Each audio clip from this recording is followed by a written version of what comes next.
The wine glass shattered against marble like a gunshot, red liquid spreading across white silk like blood at a crime scene. Lena Moretti stood frozen, 6 months pregnant, surrounded by the city's elite, their laughter sharp as broken glass.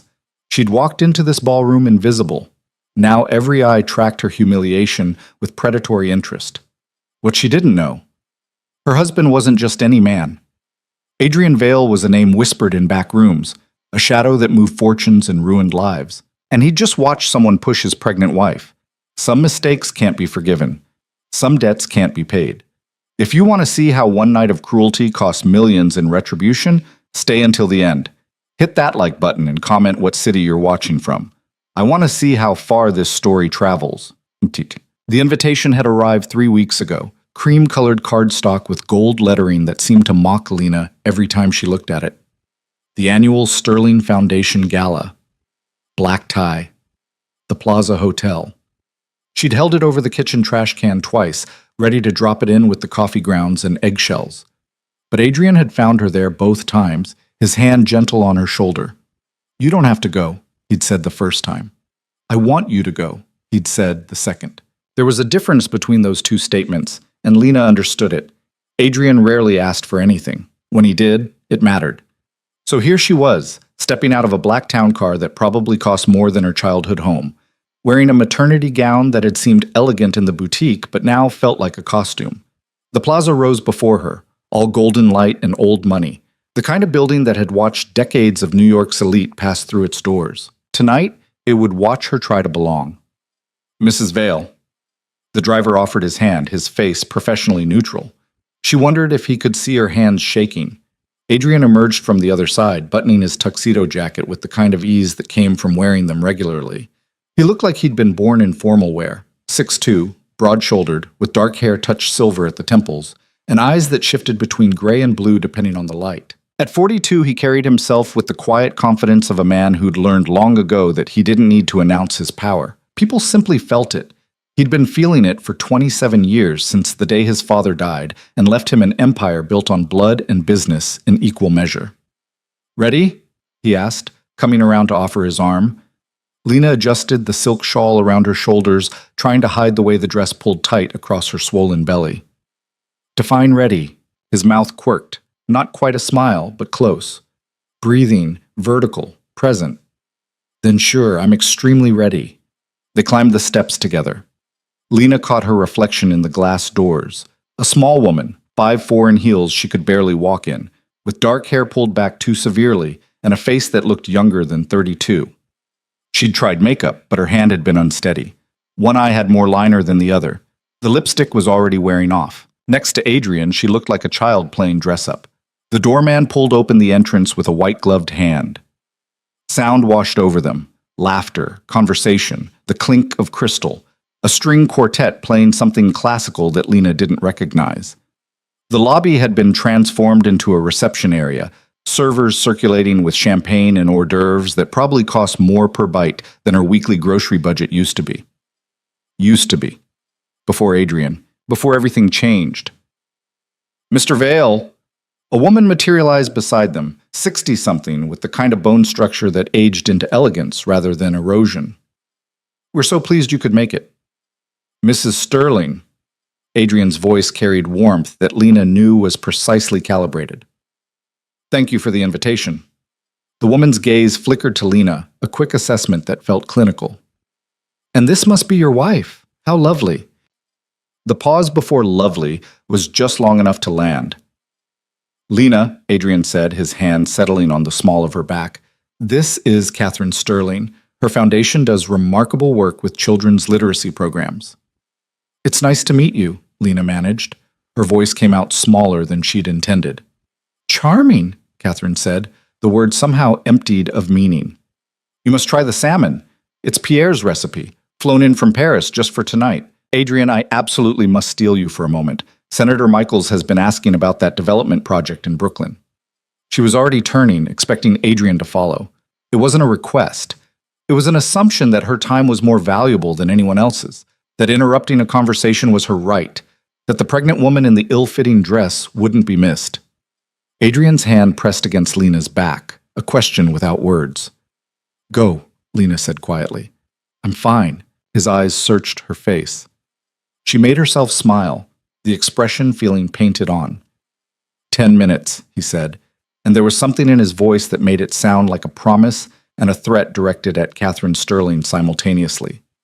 Then he was gone, moving through the crowd with Catherine's hand on his arm, and Lena was alone in a room full of strangers who probably wondered what the hell she was doing there. She grabbed a glass of sparkling water from a passing server, no champagne, not anymore, and tried to look like she had somewhere to be.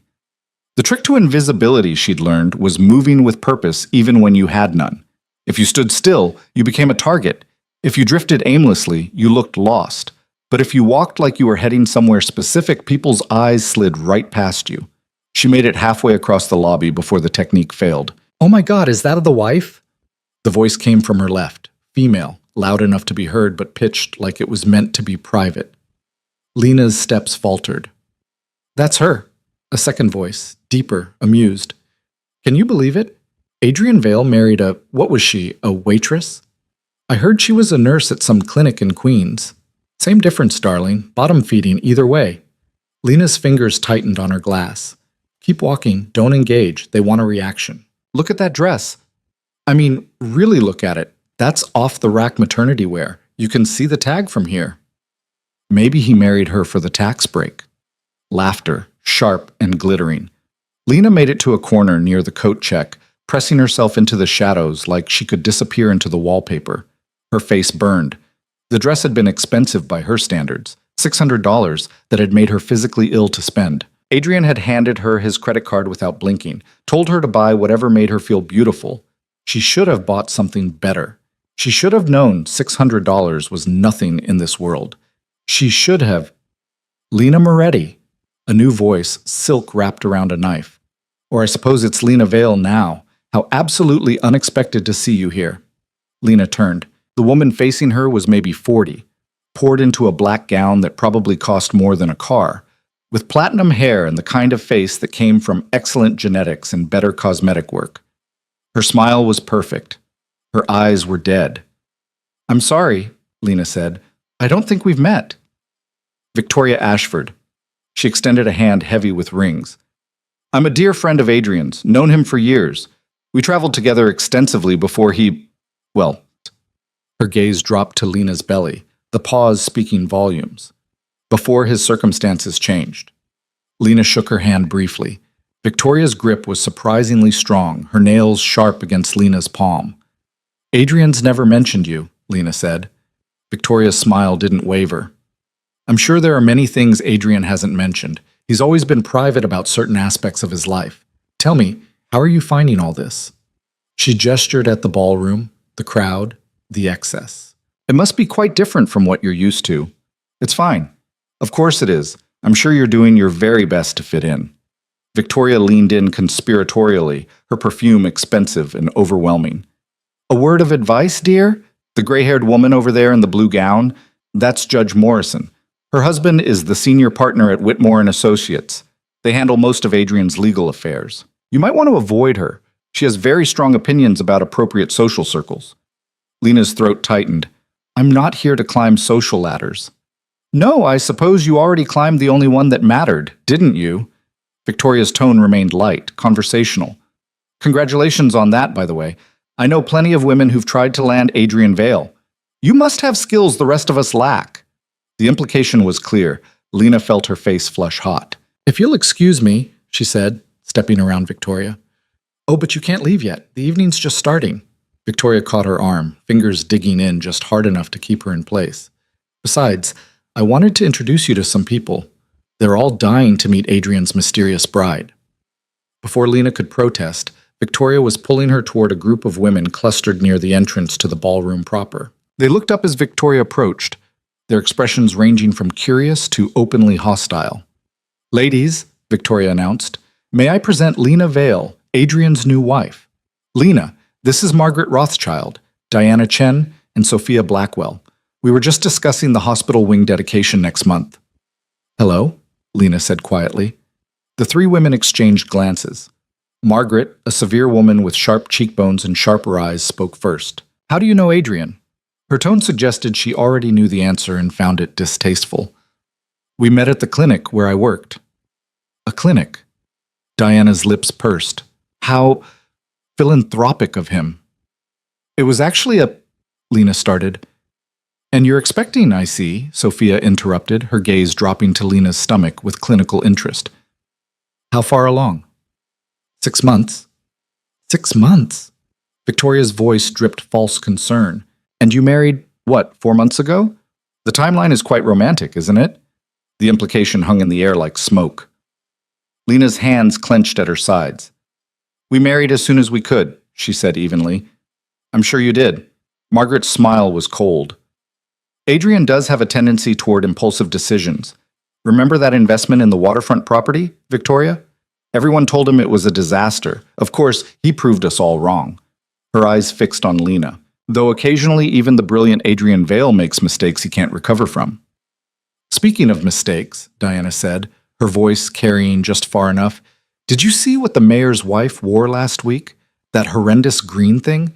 I swear some people have no sense of what's appropriate for their station. Station is such an important thing, Victoria agreed. Knowing where you belong. Don't you think so, Lena? Lena wanted to walk away. Every instinct screamed at her to turn and leave, to find Adrian, to get out of this building and never come back. But something held her there. Stubbornness, maybe, or pride, or the simple fact that running would confirm everything these women already believed about her. I think station is something people use to feel superior when they don't have anything else to offer, Lena heard herself say. The temperature around them dropped. Margaret's eyes narrowed. How fascinating. You have opinions. Tell me, dear. What exactly is it that you do offer? Besides the obvious. Her gaze flickered to Lena's stomach again. I'm a nurse. We're a nurse, Sophia corrected. I assume you're not working anymore? Adrian certainly doesn't need the supplemental income. I'm on leave until after the baby. How practical. Victoria's tone made it sound like an insult. And after the baby? Will you be returning to your little clinic? Or has Adrian set you up somewhere more suitable? I haven't decided yet. Of course you haven't. I'm sure you're very busy adjusting to your new circumstances, learning which fork to use, that sort of thing. Diana's laugh was light and cruel. It must be terribly overwhelming. Lena felt something crack inside her chest. These women didn't just dislike her. They found her existence offensive, a stain on their carefully maintained world. Lena. Adrian's voice cut through the conversation like a blade. He materialized at her side, his hand finding hers automatically. I've been looking for you. His presence shifted everything. Victoria's predatory smile smoothed into something approaching genuine. The other women straightened, their expressions transforming. Adrian, Victoria purred, we were just getting to know your lovely wife. Adrian's eyes moved between them, reading something in Lena's face that made his jaw tighten fractionally. How generous of you. Unfortunately, we need to find our table. The dinner service is about to begin. Of course. Victoria stepped back, her hand trailing across Adrian's arm in a gesture of casual familiarity. We'll continue our chat later, Lena. I have so many stories to share about Adrian's past. I'm sure you'd find them enlightening. Adrian's hand tightened on Lena's. He led her away without responding, navigating through the crowd toward the ballroom entrance. Lena could feel the women's eyes following them, could imagine their whispered commentary. You all right? Adrian asked quietly. Fine. Lena. I said I'm fine. Her voice came out sharper than intended. She took a breath, forcing herself to calm. They're just protective of you. I get it. Protective. Adrian's tone suggested he had other words for it. What did Victoria say? Nothing important. Just making sure I know my place. They reached the ballroom entrance. Inside, round tables dressed in white linen filled the space, each set for 12 with crystal and silver that caught the chandelier light. The string quartet had moved to a raised platform, their music drifting over conversation and laughter. Lena estimated there were maybe 300 people in the room, all of them looking like they belonged in a magazine spread about old money and older power. Table 8, Adrian said, checking the seating chart. They wove through the crowd toward their assigned spot near the center of the room, close enough to the stage to be significant, far enough from the head table to make a statement about hierarchy. 6 people were already seated. Lena recognized Senator Michaels from the news, his wife beside him in understated elegance. The others were strangers, though they looked up with the same assessing interest she'd seen all evening. Adrian! The senator stood, extending his hand. Glad you could make it. Catherine said she'd wrangled you into attending. She can be persuasive. Adrian shook his hand, then pulled out Lena's chair. Senator, this is my wife, Lena. A pleasure. The senator's handshake was firm but brief, his attention already returning to Adrian. I wanted to discuss that zoning issue we talked about. The committee is meeting next week, and I think we could push it through if... Adrian sat down next to Lena, and the conversation continued over and around her like she was a piece of furniture. The senator's wife offered a tight smile before returning to her discussion with the woman on her left about summer houses in the Hamptons. The couple across from them, introduced briefly as the Hawthorns, something about commercial real estate, barely acknowledged Lena's existence before diving into market talk with the man beside them. Servers appeared with the first course. Lena stared at the plate set before her, something involving scallops and microgreens arranged in a pattern that looked more like art than food. She picked up her fork, watched which one the senator's wife used first, and tried to eat without drawing attention. Cease. Absolutely disastrous policy decision, someone was saying. The impact on property values alone. Merger talks have been going on for months, but the board is deadlocked. Saw the yacht specifications, and honestly, for $30 million you'd expect better. Lena pushed a scallop around her plate. It probably tasted amazing. She couldn't tell. Everything in her mouth turned to sawdust. Adrian's hand found her knee under the table, a brief squeeze of solidarity. She glanced at him, found him nodding at something the senator was saying while his eyes flickered to her with concern. She made herself smile, the expression feeling like a mask. The first course was cleared. The second appeared, duck breast with a sauce whose name Lena didn't catch. Around them, conversation ebbed and flowed with the wine. She stuck to water, watching her glass get refilled 3 times while everyone else moved from white to red to champagne. Telling you, the South Asian market is where the real growth potential. Foundation actually does decent work, even if Catherine is insufferable. Divorce settlements in this city are criminal, absolutely criminal. Lena excused herself between courses, needing air and space and a moment where she didn't have to pretend she belonged. She found the ladies' room, a marble sanctuary of gilt mirrors and fresh flowers, blessedly empty. She locked herself in a stall and pressed her forehead against the cool metal door, breathing carefully. This was her life now. This was what she'd signed up for when she married Adrian. Except she hadn't married Adrian for this. She'd married him because on a random Tuesday night, 4 months pregnant and terrified, he'd looked at her like she mattered, because he'd asked her what she wanted, not what he could give her. Because when her apartment building's landlord had tried to evict her for being pregnant and unmarried, Adrian had bought the entire building and fired him. Because she'd fallen in love with a man who made her feel safe in a world that had never been safe. But safety came with a price. She'd known that. She just hadn't realized how high it would be.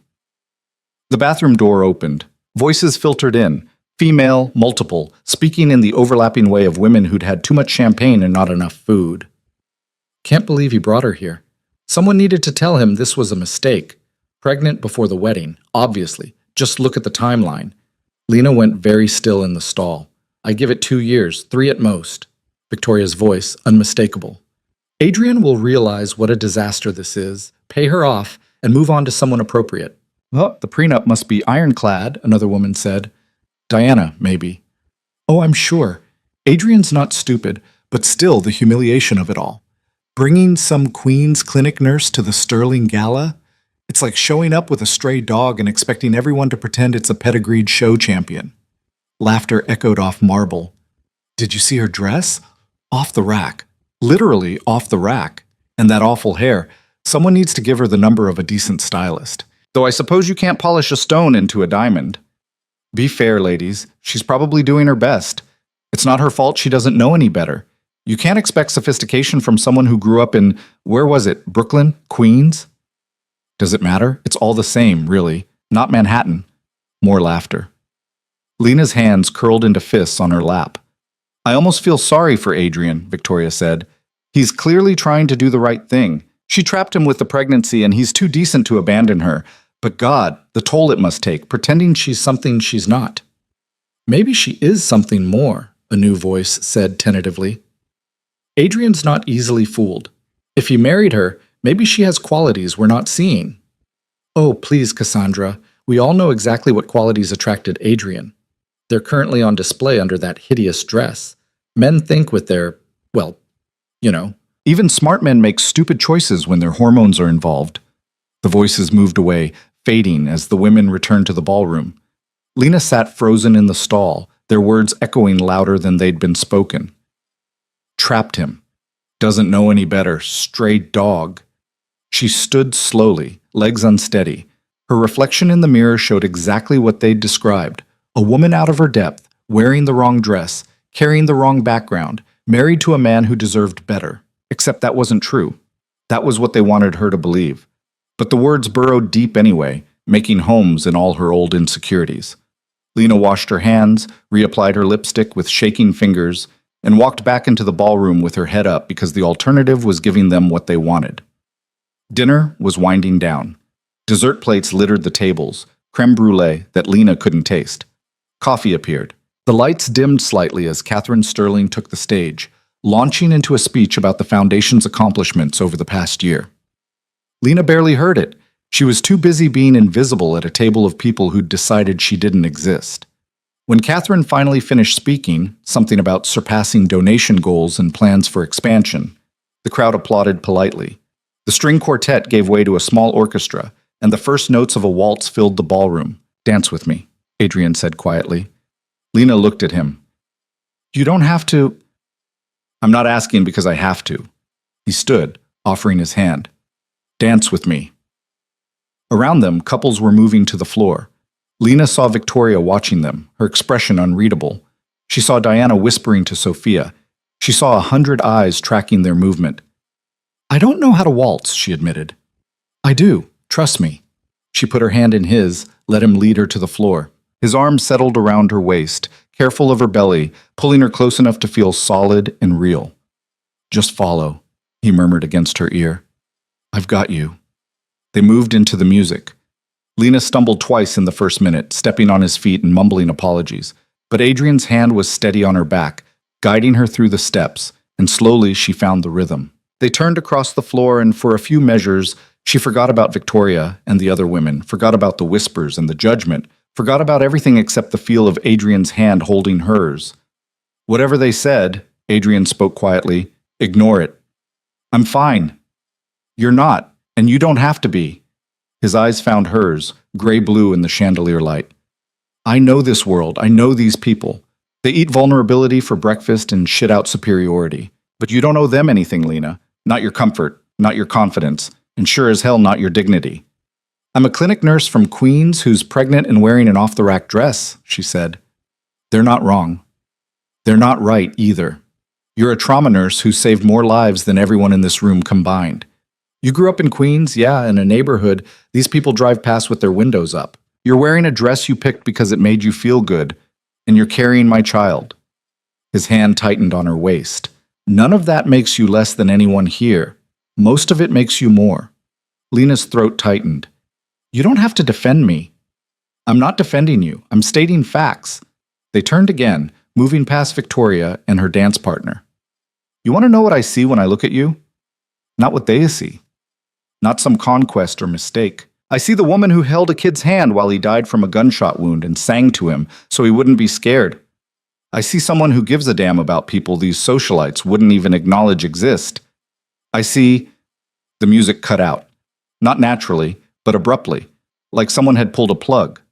The ballroom went silent. Confused murmurs rippled through the crowd. Lena and Adrian stopped moving, turning toward the stage where Catherine Sterling stood looking bewildered. Then the lights went out. Not all of them. The emergency lights stayed on, casting the ballroom in dim, shadowy illumination. But the chandeliers, the table lights, the stage spots, all dark. "What the hell?" someone said. The crowd shifted, nervous energy replacing the waltz's grace. Lena pressed closer to Adrian, his arms solid around her.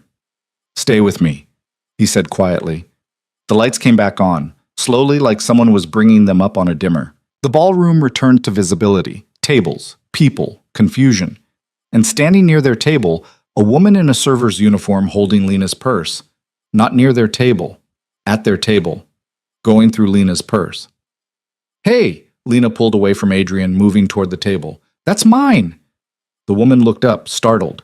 She was young, maybe 25, with dark hair pulled back and the kind of nervous energy that came from getting caught doing something wrong. I was just, she started. You were just what? Stealing? Lena reached for her purse. The woman jerked it back. Several items fell out. Lena's wallet, her phone, a lipstick, her keys. They clattered across the table, and in the process, knocked over a full glass of red wine. The wine arced through the air in slow motion, a perfect liquid parabola that ended across the front of Lena's dress. Cold. Shocking. Red spreading across white silk like blood. Lena gasped, stepping back. The wine soaked through immediately, staining everything it touched. Oh my God, the server said, looking genuinely horrified. I'm so sorry, I didn't mean... What the hell is going on here? Catherine Sterling appeared, flanked by security. What happened to the lights? And why is there... She stopped, taking in the scene. The wine-stained dress, the spilled purse contents, the server looking guilty. Margaret, explain this. I have no idea, Margaret Rothschild said, appearing beside Catherine, but her eyes held something else. Satisfaction, maybe. Or vindication. Though it appears your staff needs better supervision. A crowd was forming. Lena stood at its center, wine dripping from her dress to puddle on the floor, her purse contents scattered across the table like evidence of something sordid. She could feel every eye on her, could hear the whispers starting, could sense the shift from confusion to judgment. I'm sorry, the server said again, looking between Lena and Catherine. The lights went out and I was just I wasn't stealing anything, I swear. Get out! Catherine's voice was ice. You're fired. Security, escort her out immediately. But I didn't? Now. 2 security guards appeared, taking the woman by the arms. She resisted for a moment, trying to explain, but they dragged her toward the exit. Her protests faded into the general noise of the ballroom returning to life. Lena stood frozen, wine soaking into her skin, humiliation complete. Well, Victoria said, her voice carrying across the sudden quiet. I suppose that's one way to make an impression. Laughter. Not loud, not cruel exactly, but present. Polite laughter from people who'd been looking for confirmation of everything they already believed. Lena. Adrian was beside her, his jacket already off. He draped it around her shoulders, hiding the stain. Come on, we're leaving. I'm sorry, Lena heard herself say. To Adrian, to Catherine, to the room full of people watching her fall apart. I'm sorry, I didn't mean... You don't apologize, Adrian said sharply. You didn't do anything wrong. But she had. She'd existed. She'd come here. She'd thought she could fit in. Adrian's hand was on her back, guiding her toward the exit. People parted to let them through, their expressions ranging from pity to satisfaction. Lena kept her head down, focusing on putting one foot in front of the other, trying not to cry in front of these people who would feed on her tears like sharks on blood. They made it to the lobby, then the front steps, then the sidewalk where the town car waited, the driver already opening the door. Lena climbed in, Adrian right behind her. The door closed, sealing them away from the lights and laughter and judgment. The car pulled away from the plaza, and Lena finally let herself break. The tears came silent at first, just wetness on her cheeks that she wiped away with shaking hands. Then her breath hitched, once, twice, and the sobs broke through like a dam giving way.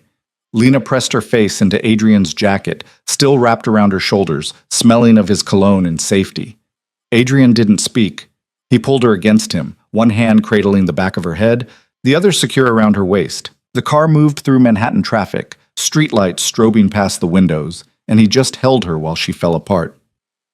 I ruined everything, she finally managed, the words muffled against his shoulder. You didn't ruin anything. I shouldn't have gone. You told me I didn't have to go, and I told you I wanted you there. His voice was quiet, controlled in a way that felt dangerous. That hasn't changed. Lena pulled back enough to look at him. His jaw was tight, a muscle jumping beneath the skin. His eyes had gone cold, the gray overtaking the blue. Adrian, that server, he said. She didn't trip. She didn't accidentally spill wine on you. What? The lights went out at exactly the right moment. She was at our table, going through your purse, positioned perfectly to make a scene. Adrian's thumb traced her cheekbone, wiping away tears. That wasn't an accident, Lena. That was planned. The words took a moment to land. When they did, Lena felt something shift in her chest, grief giving way to anger. Who would do that? Someone who wanted to make you look exactly how you felt in that room. Small, out of place, wrong. His hand tightened on her waist. Someone who wanted you humiliated badly enough to orchestrate it. Victoria. The name came out flat. Lena remembered the satisfaction in her eyes, the way she'd appeared just in time to deliver the final cut. She was right there, she said. I don't care what she said. Adrian's voice dropped lower. I care that she thought she could touch what's mine. The possessiveness should have rankled. Instead, it felt like armor settling over raw skin. What are you going to do? Lena asked. Adrian looked at her for a long moment. Then he pulled out his phone, scrolling through contacts. He hit a number, lifting the device to his ear. It rang twice before someone answered. Marcus, I need information on tonight's event staff at the plaza. Specifically, a server, dark hair, mid-20s, who was fired for spilling wine. I want to know who hired her, who recommended her, and every single person she spoke to before the incident. He paused, listening. No, not tomorrow. Tonight. Text me when you have something. He ended the call, already scrolling to another number. James, tell me about the plaza's electrical system. What would it take to kill the ballroom lights remotely? Another pause. I don't care if it's theoretically possible. Someone did it tonight. Find out how. He hung up, made a third call. David, run financials on Victoria Ashford. Everything. Bank accounts, investments, debts, credit cards. I want to know if she's made any unusual transactions in the past month. Lena watched him work, making calls with the efficiency of someone conducting business. Except this business was vengeance wearing a tuxedo. Part of her wanted to tell him to stop, that it didn't matter, that she could handle some rich women being cruel. But she didn't, because it did matter, and she couldn't handle it. And maybe she didn't have to. The car pulled up outside their building, a converted brownstone in the West Village that Adrian had bought before they were married. The doorman opened the car door, his expression carefully neutral as he took in Lena's wine-stained dress and tear-streaked face. Mrs. Vale. Mr. Vale. Evening, Robert, Adrian said, helping Lena out. His jacket stayed wrapped around her shoulders, hiding the worst of the damage. They rode the elevator to the third floor in silence. Adrian's phone buzzed repeatedly, texts coming in already. He ignored them, his attention on Lena. When the doors opened, he guided her down the hall to their apartment, unlocking the door and ushering her inside. The space was beautiful, high ceilings, original woodwork, furniture that managed to be both expensive and comfortable. Lena had lived here for 3 months and still felt like a guest half the time. Go shower, Adrian said. I'll bring you something to eat. I'm not hungry. When's the last time you ate something that actually had calories? Lena thought back to the scallops she'd pushed around her plate, the duck she couldn't taste. This morning, toast. Go shower, I'll make food. She wanted to argue, but exhaustion was winning over pride. She kicked off her heels, her feet ached, swollen and angry, and walked to their bedroom. The dress came off in pieces, silk sticking to her skin where the wine had soaked through. She left it in a heap on the bathroom floor and stepped into the shower, turning the water as hot as she could stand. Red spiraled down the drain, wine and tears and the feeling of being watched, judged, found wanting. Lena pressed her forehead against the tile.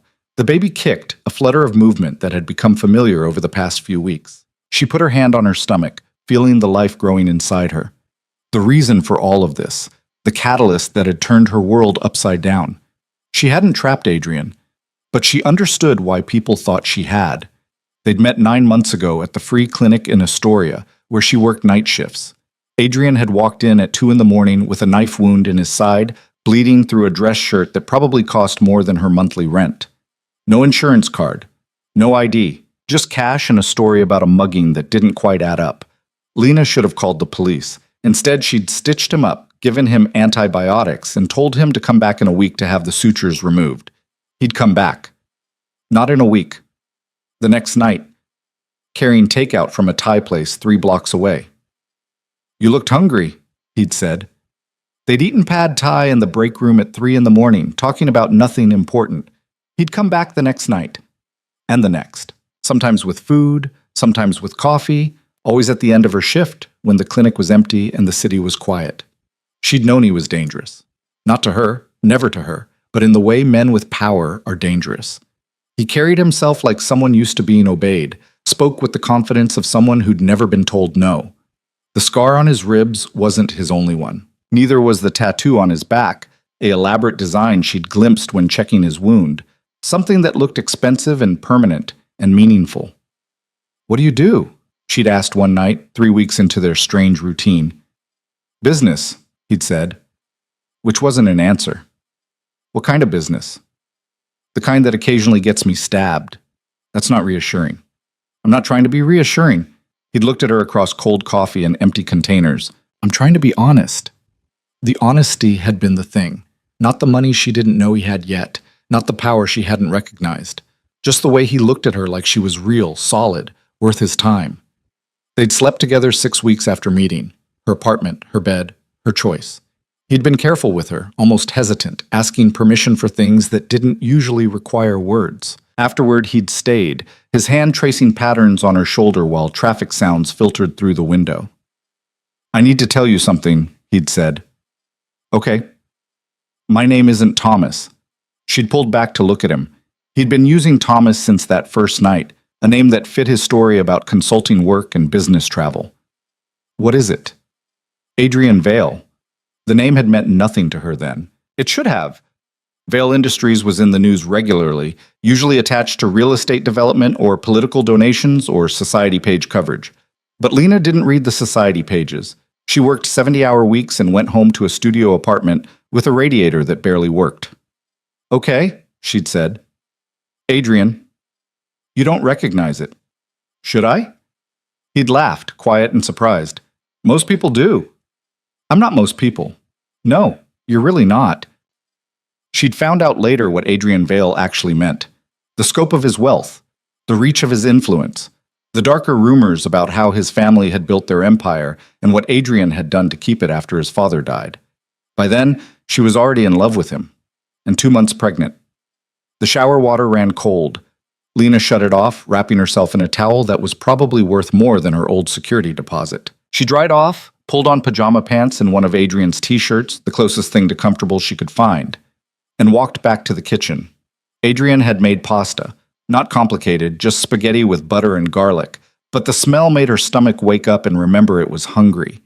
He'd set 2 places at the island, poured her a glass of milk, and was currently on his phone again, pacing while someone talked on the other end. "I don't care if she has friends at the foundation. I want every donation she's ever made tracked.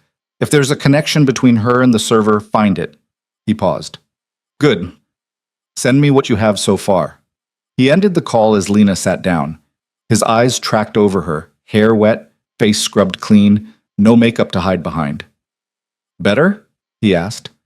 "Cleaner." She picked up a fork, twirling pasta around it. "Your shirt's probably wine-stained." "It's a shirt. An expensive shirt."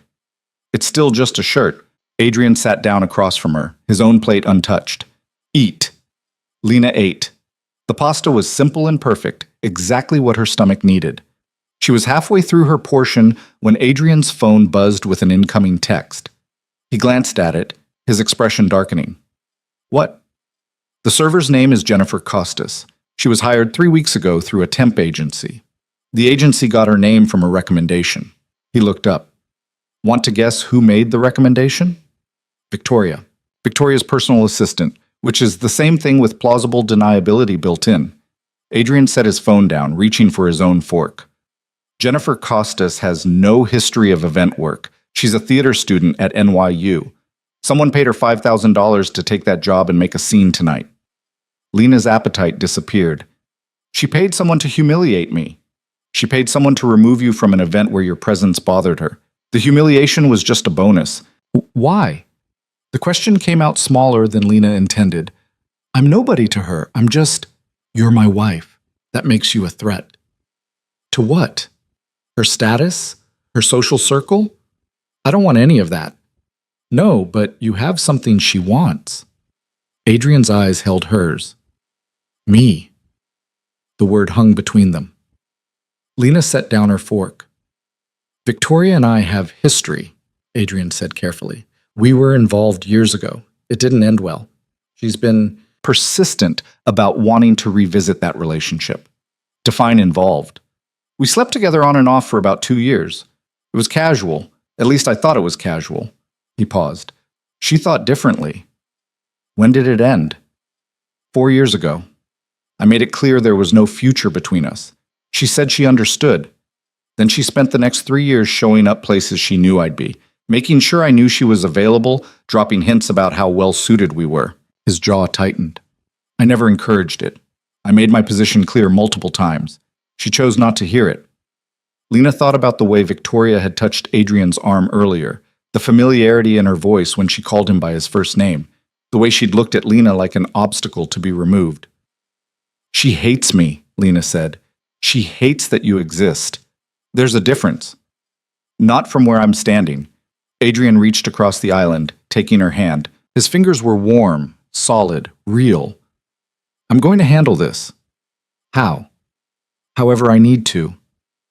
There was something in his tone that made Lena's stomach tighten. She'd heard that voice before, usually in phone calls he took in his office with the door closed. Business voice, he called it. The voice of a man who solved problems permanently. Don't hurt her, Lena said. I'm not going to hurt her. Adrian's thumb traced circles on her palm. I'm going to ruin her. There's a difference. Adrian, she orchestrated an assault on my pregnant wife in a room full of witnesses who'll spend the next week talking about it.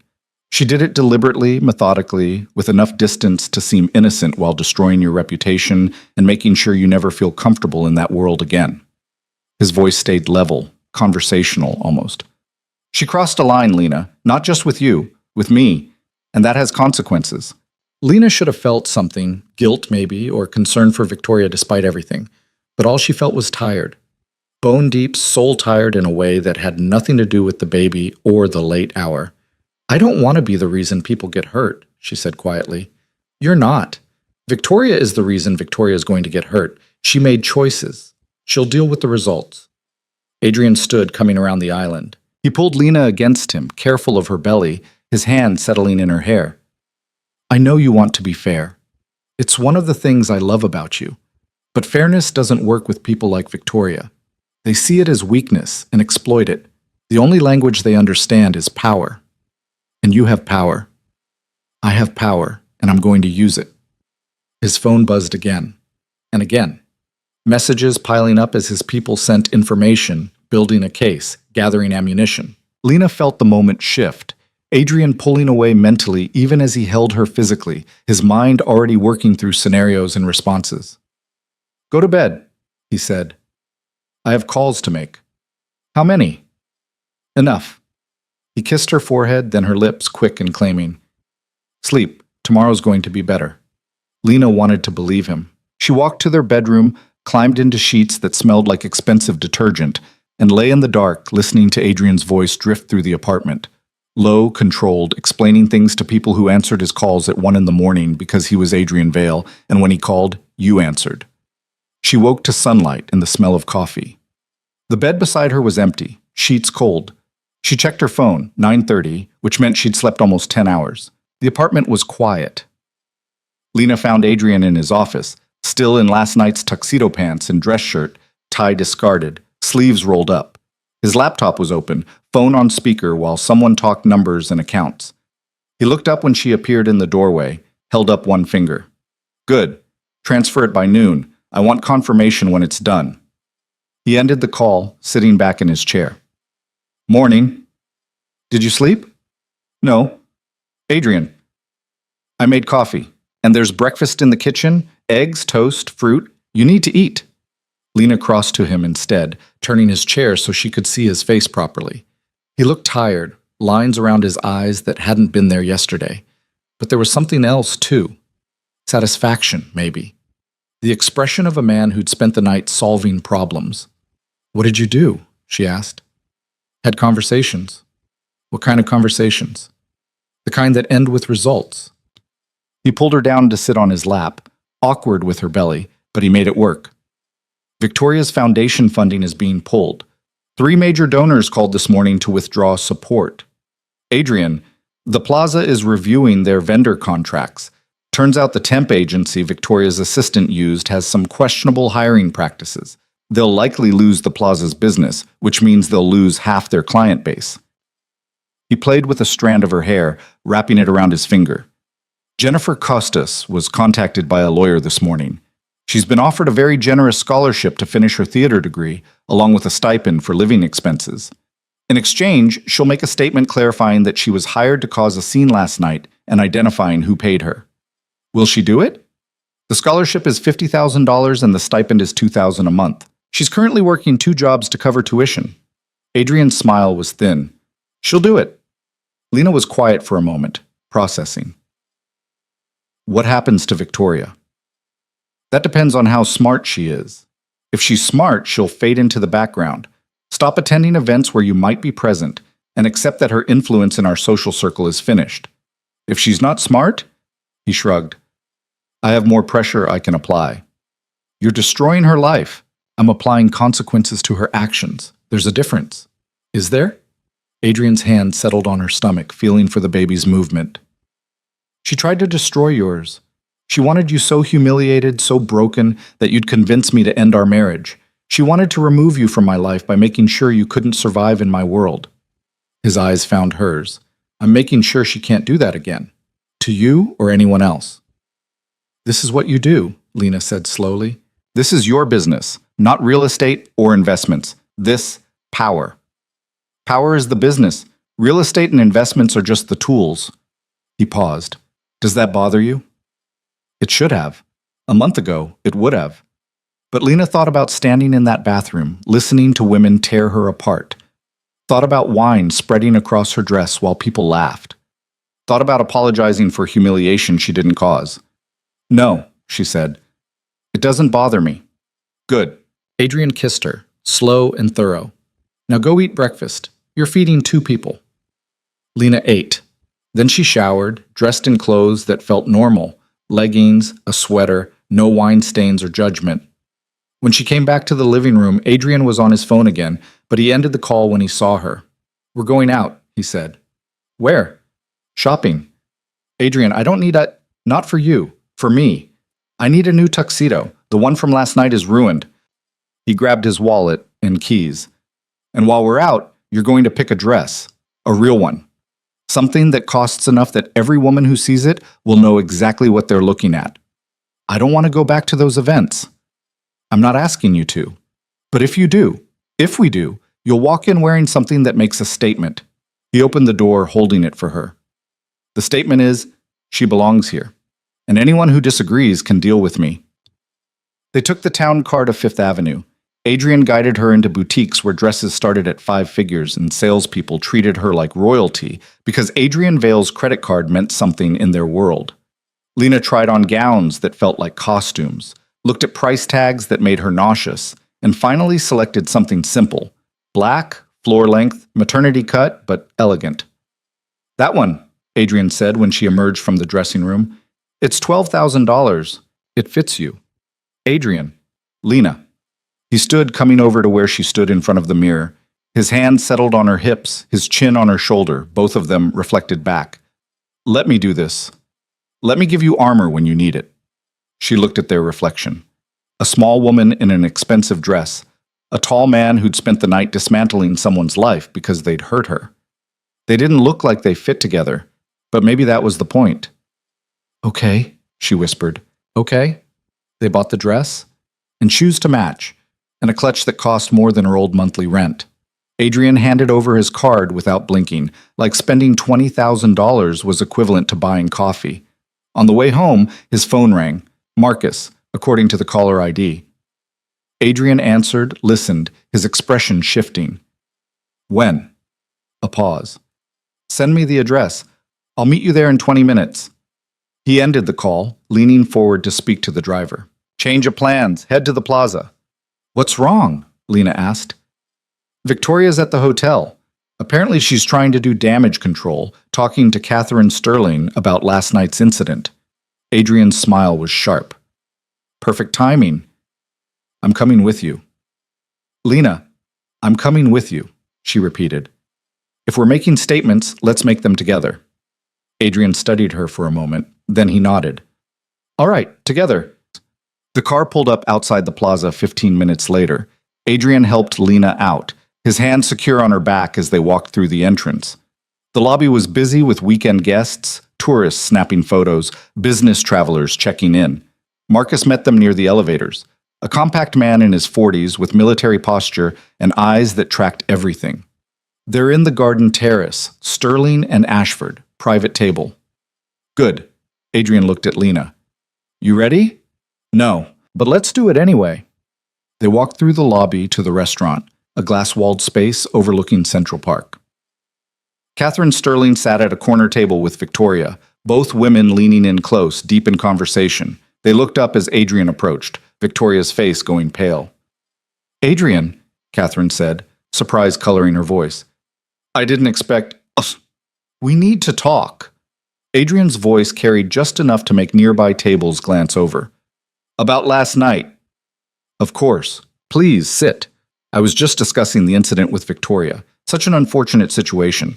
I've already fired the staff member responsible. Jennifer Costas. Adrian remained standing, his hand still on Lena's back, who was hired 3 weeks ago on Victoria's recommendation and paid $5,000 to create a scene that would humiliate my wife. Silence dropped like a hammer. Catherine's expression shifted from polite interest to something harder. That's a serious accusation, she said carefully. It's a fact. Adrian pulled out his phone, scrolling through something. I have bank records showing the transfer from Victoria's personal account to Jennifer's. I have text messages between Victoria's assistant and Jennifer outlining exactly what was expected. I have Jennifer's signed statement confirming that she was hired specifically to target Lena. He set the phone on the table, screen facing Catherine. She looked down, her face going carefully blank as she read. Victoria, Catherine said quietly, is this true? It's... Victoria's voice cracked. She cleared her throat, trying again. It's a misunderstanding. I was trying to help. That woman clearly didn't belong there, and I thought if we could just...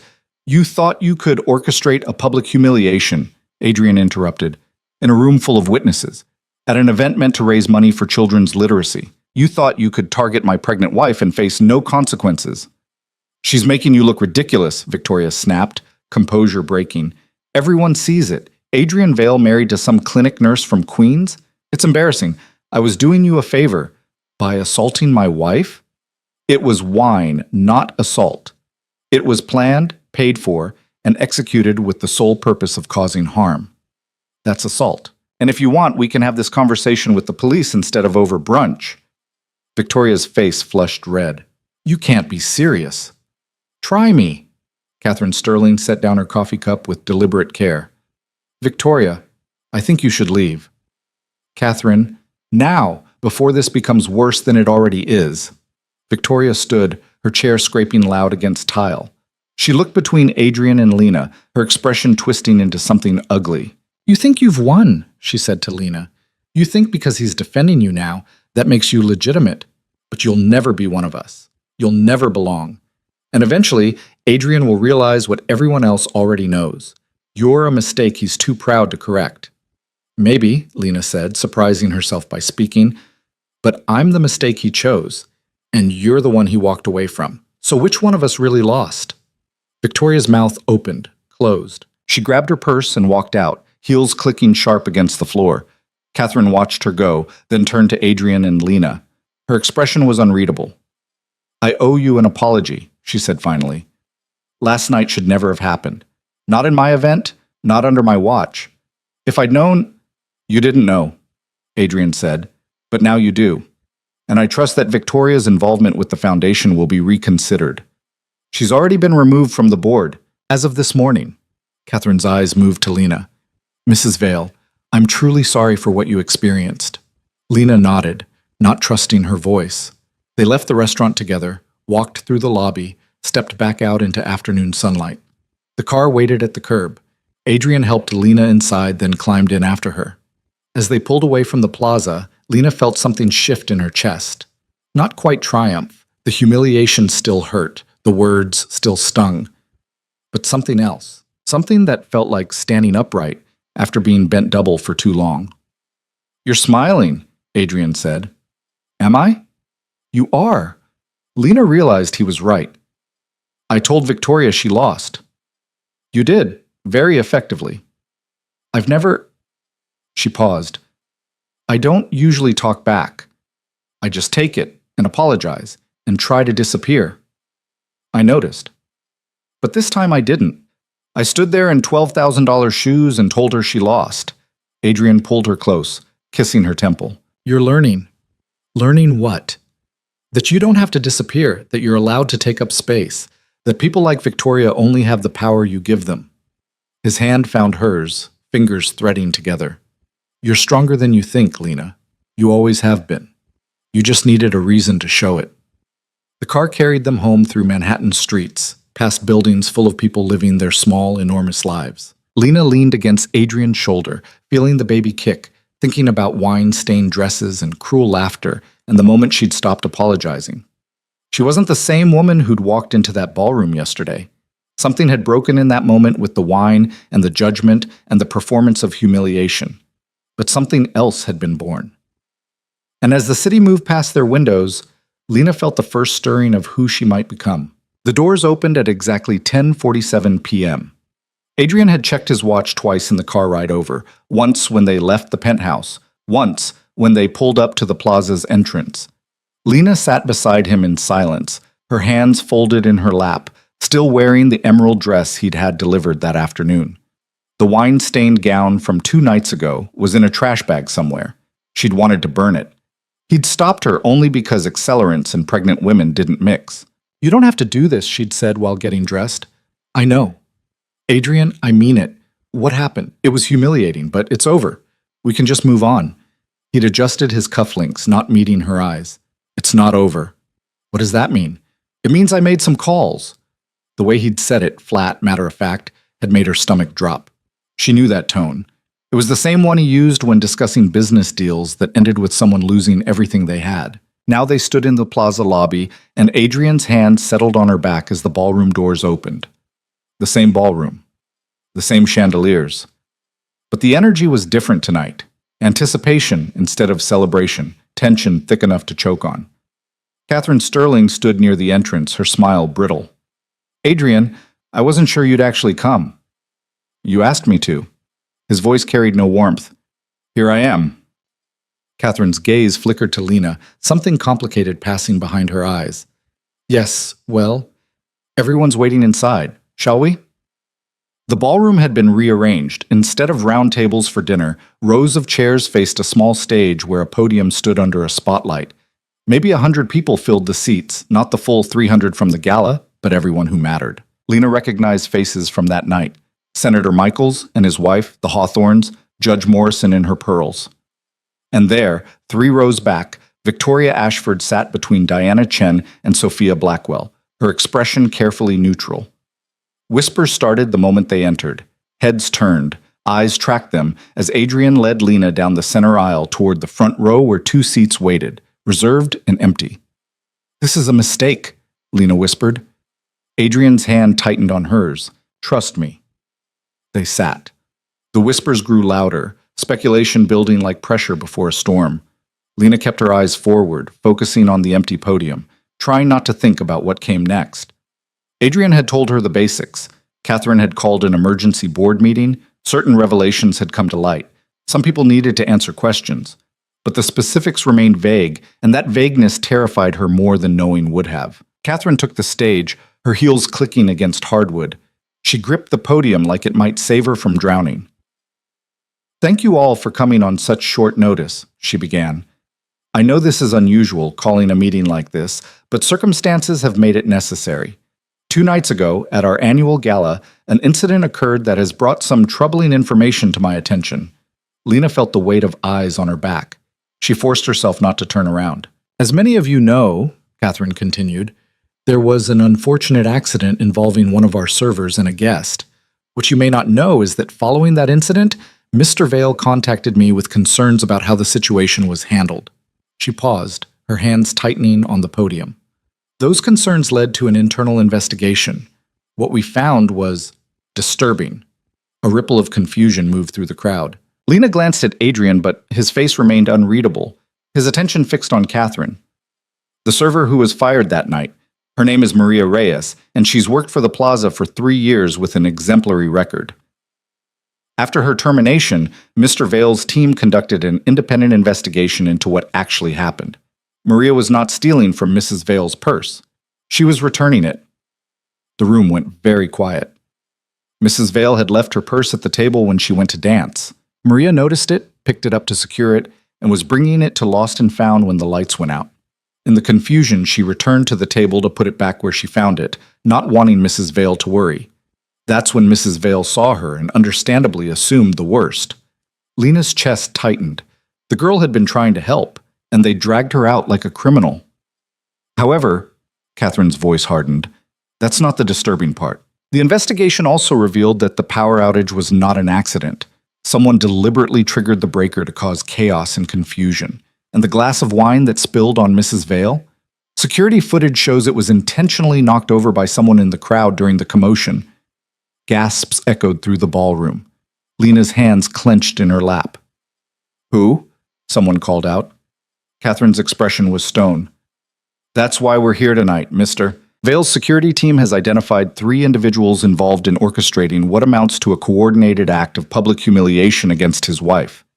I'm going to call them forward now, and they're going to explain themselves. The air left Lena's lungs. She turned to Adrian, but he was already standing, moving to the stage. Catherine stepped aside, yielding the podium.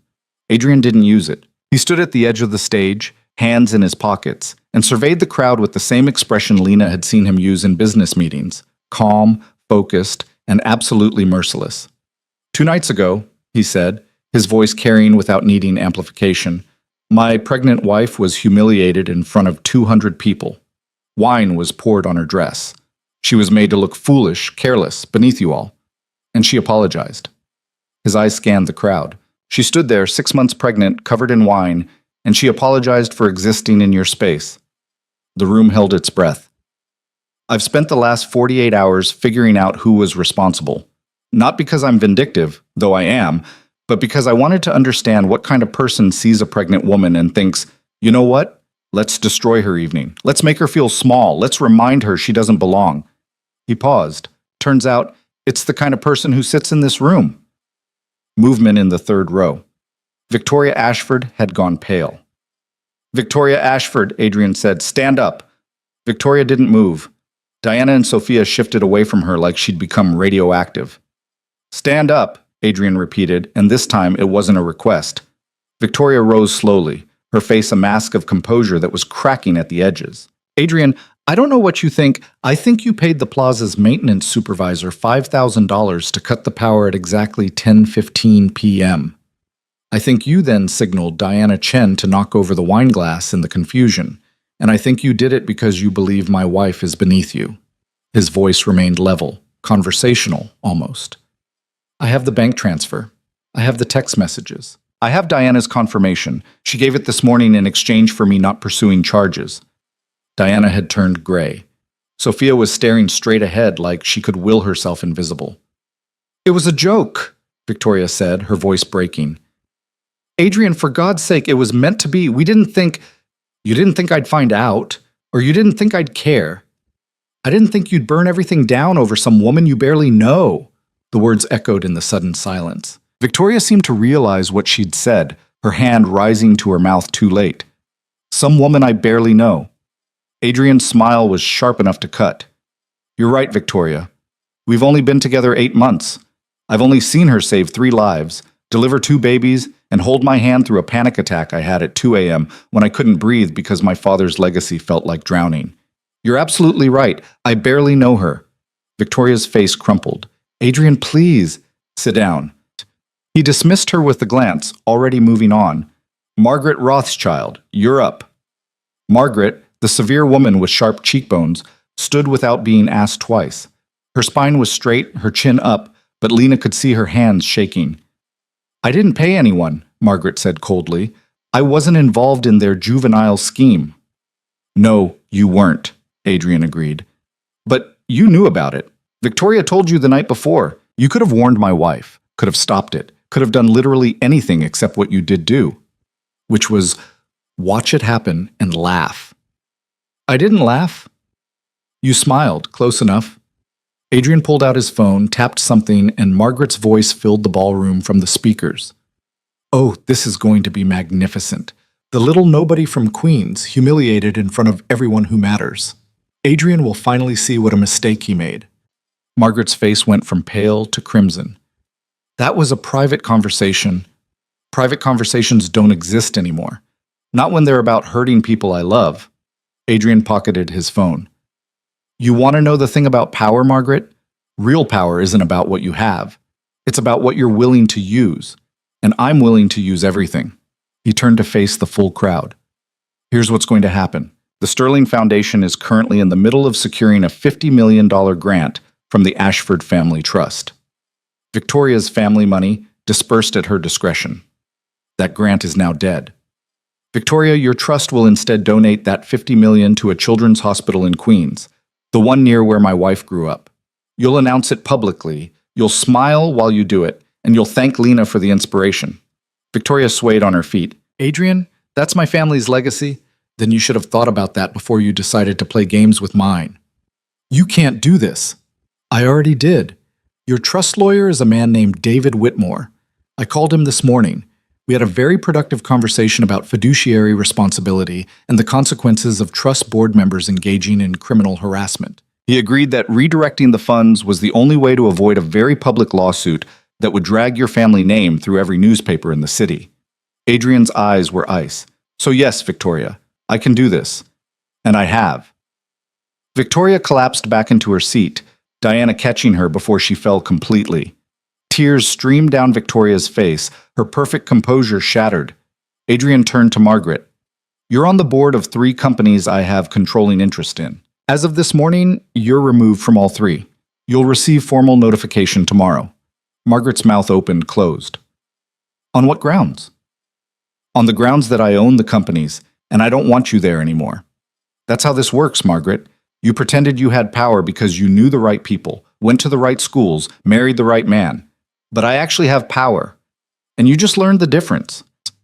He looked at Sophia, who'd been trying to disappear into her seat. Sophia Blackwell. You didn't participate in the wine incident, but you did participate in the bathroom conversation where you and your friends discussed my wife like she was a piece of trash that wandered in from the street. I was gonna let it go. Talking shit isn't a crime. But then I found out your husband's company is bidding on a city contract for the new Brooklyn waterfront development. $15 million. His firm needs it to stay solvent. Sophia's face went white. Please. The contract requires approval from multiple city departments. I know people in all of them. Your husband's not getting that contract, Sophia. His firm is going to struggle, maybe fold. And when it does, I want you to remember why. My husband didn't do anything wrong, Sophia's voice broke. He wasn't even at the gala. No, but you were. And you made the choice to be cruel to someone who'd done nothing to you. Adrian's voice didn't rise, didn't need to. Actions have consequences. You're learning that now. Senator Michaels stood up in the back. Adrian, this is going too far. You're destroying people's lives over a spilled glass of wine. I'm destroying people's lives over calculated cruelty, Adrian corrected. There's a difference. The wine was just the method. The cruelty was the point. You can't just... Michaels started. I can. That's what you people don't understand. I've spent 20 years building power in this city while you sat in your comfortable positions thinking you were untouchable. You're not. Nobody is. He scanned the crowd. Anyone else want to challenge me on this? Anyone else want to explain why they think humiliating my wife is acceptable behavior that shouldn't have consequences? Silence. Heavy, suffocating silence. Good. Adrian stepped down from the stage, walking back to where Lena sat frozen. He offered his hand. Come on, we're leaving. Lena took his hand, let him pull her up. Her legs were shaking. Around them, faces stared, some shocked, some horrified, some carefully blank. Victoria was still crying. Margaret looked like she'd been carved from ice. Sophia had her face in her hands. They walked up the center aisle. Nobody moved. Nobody spoke. The crowd parted like water, creating space, avoiding contact like proximity might make them the next target. They were almost to the doors when Catherine called out, Adrian, wait! He stopped, turned. Catherine stood at the base of the stage, her hands clasped in front of her. The server, Maria Reyes, we've offered her her job back with a formal apology and compensation for the termination. She starts again Monday if she wants. She doesn't want to work for you anymore, Adrian said. She's been hired by one of my restaurants. Better pay, better hours, better management. But I appreciate the gesture. Catherine's expression flickered with something that might have been embarrassment. And the foundation?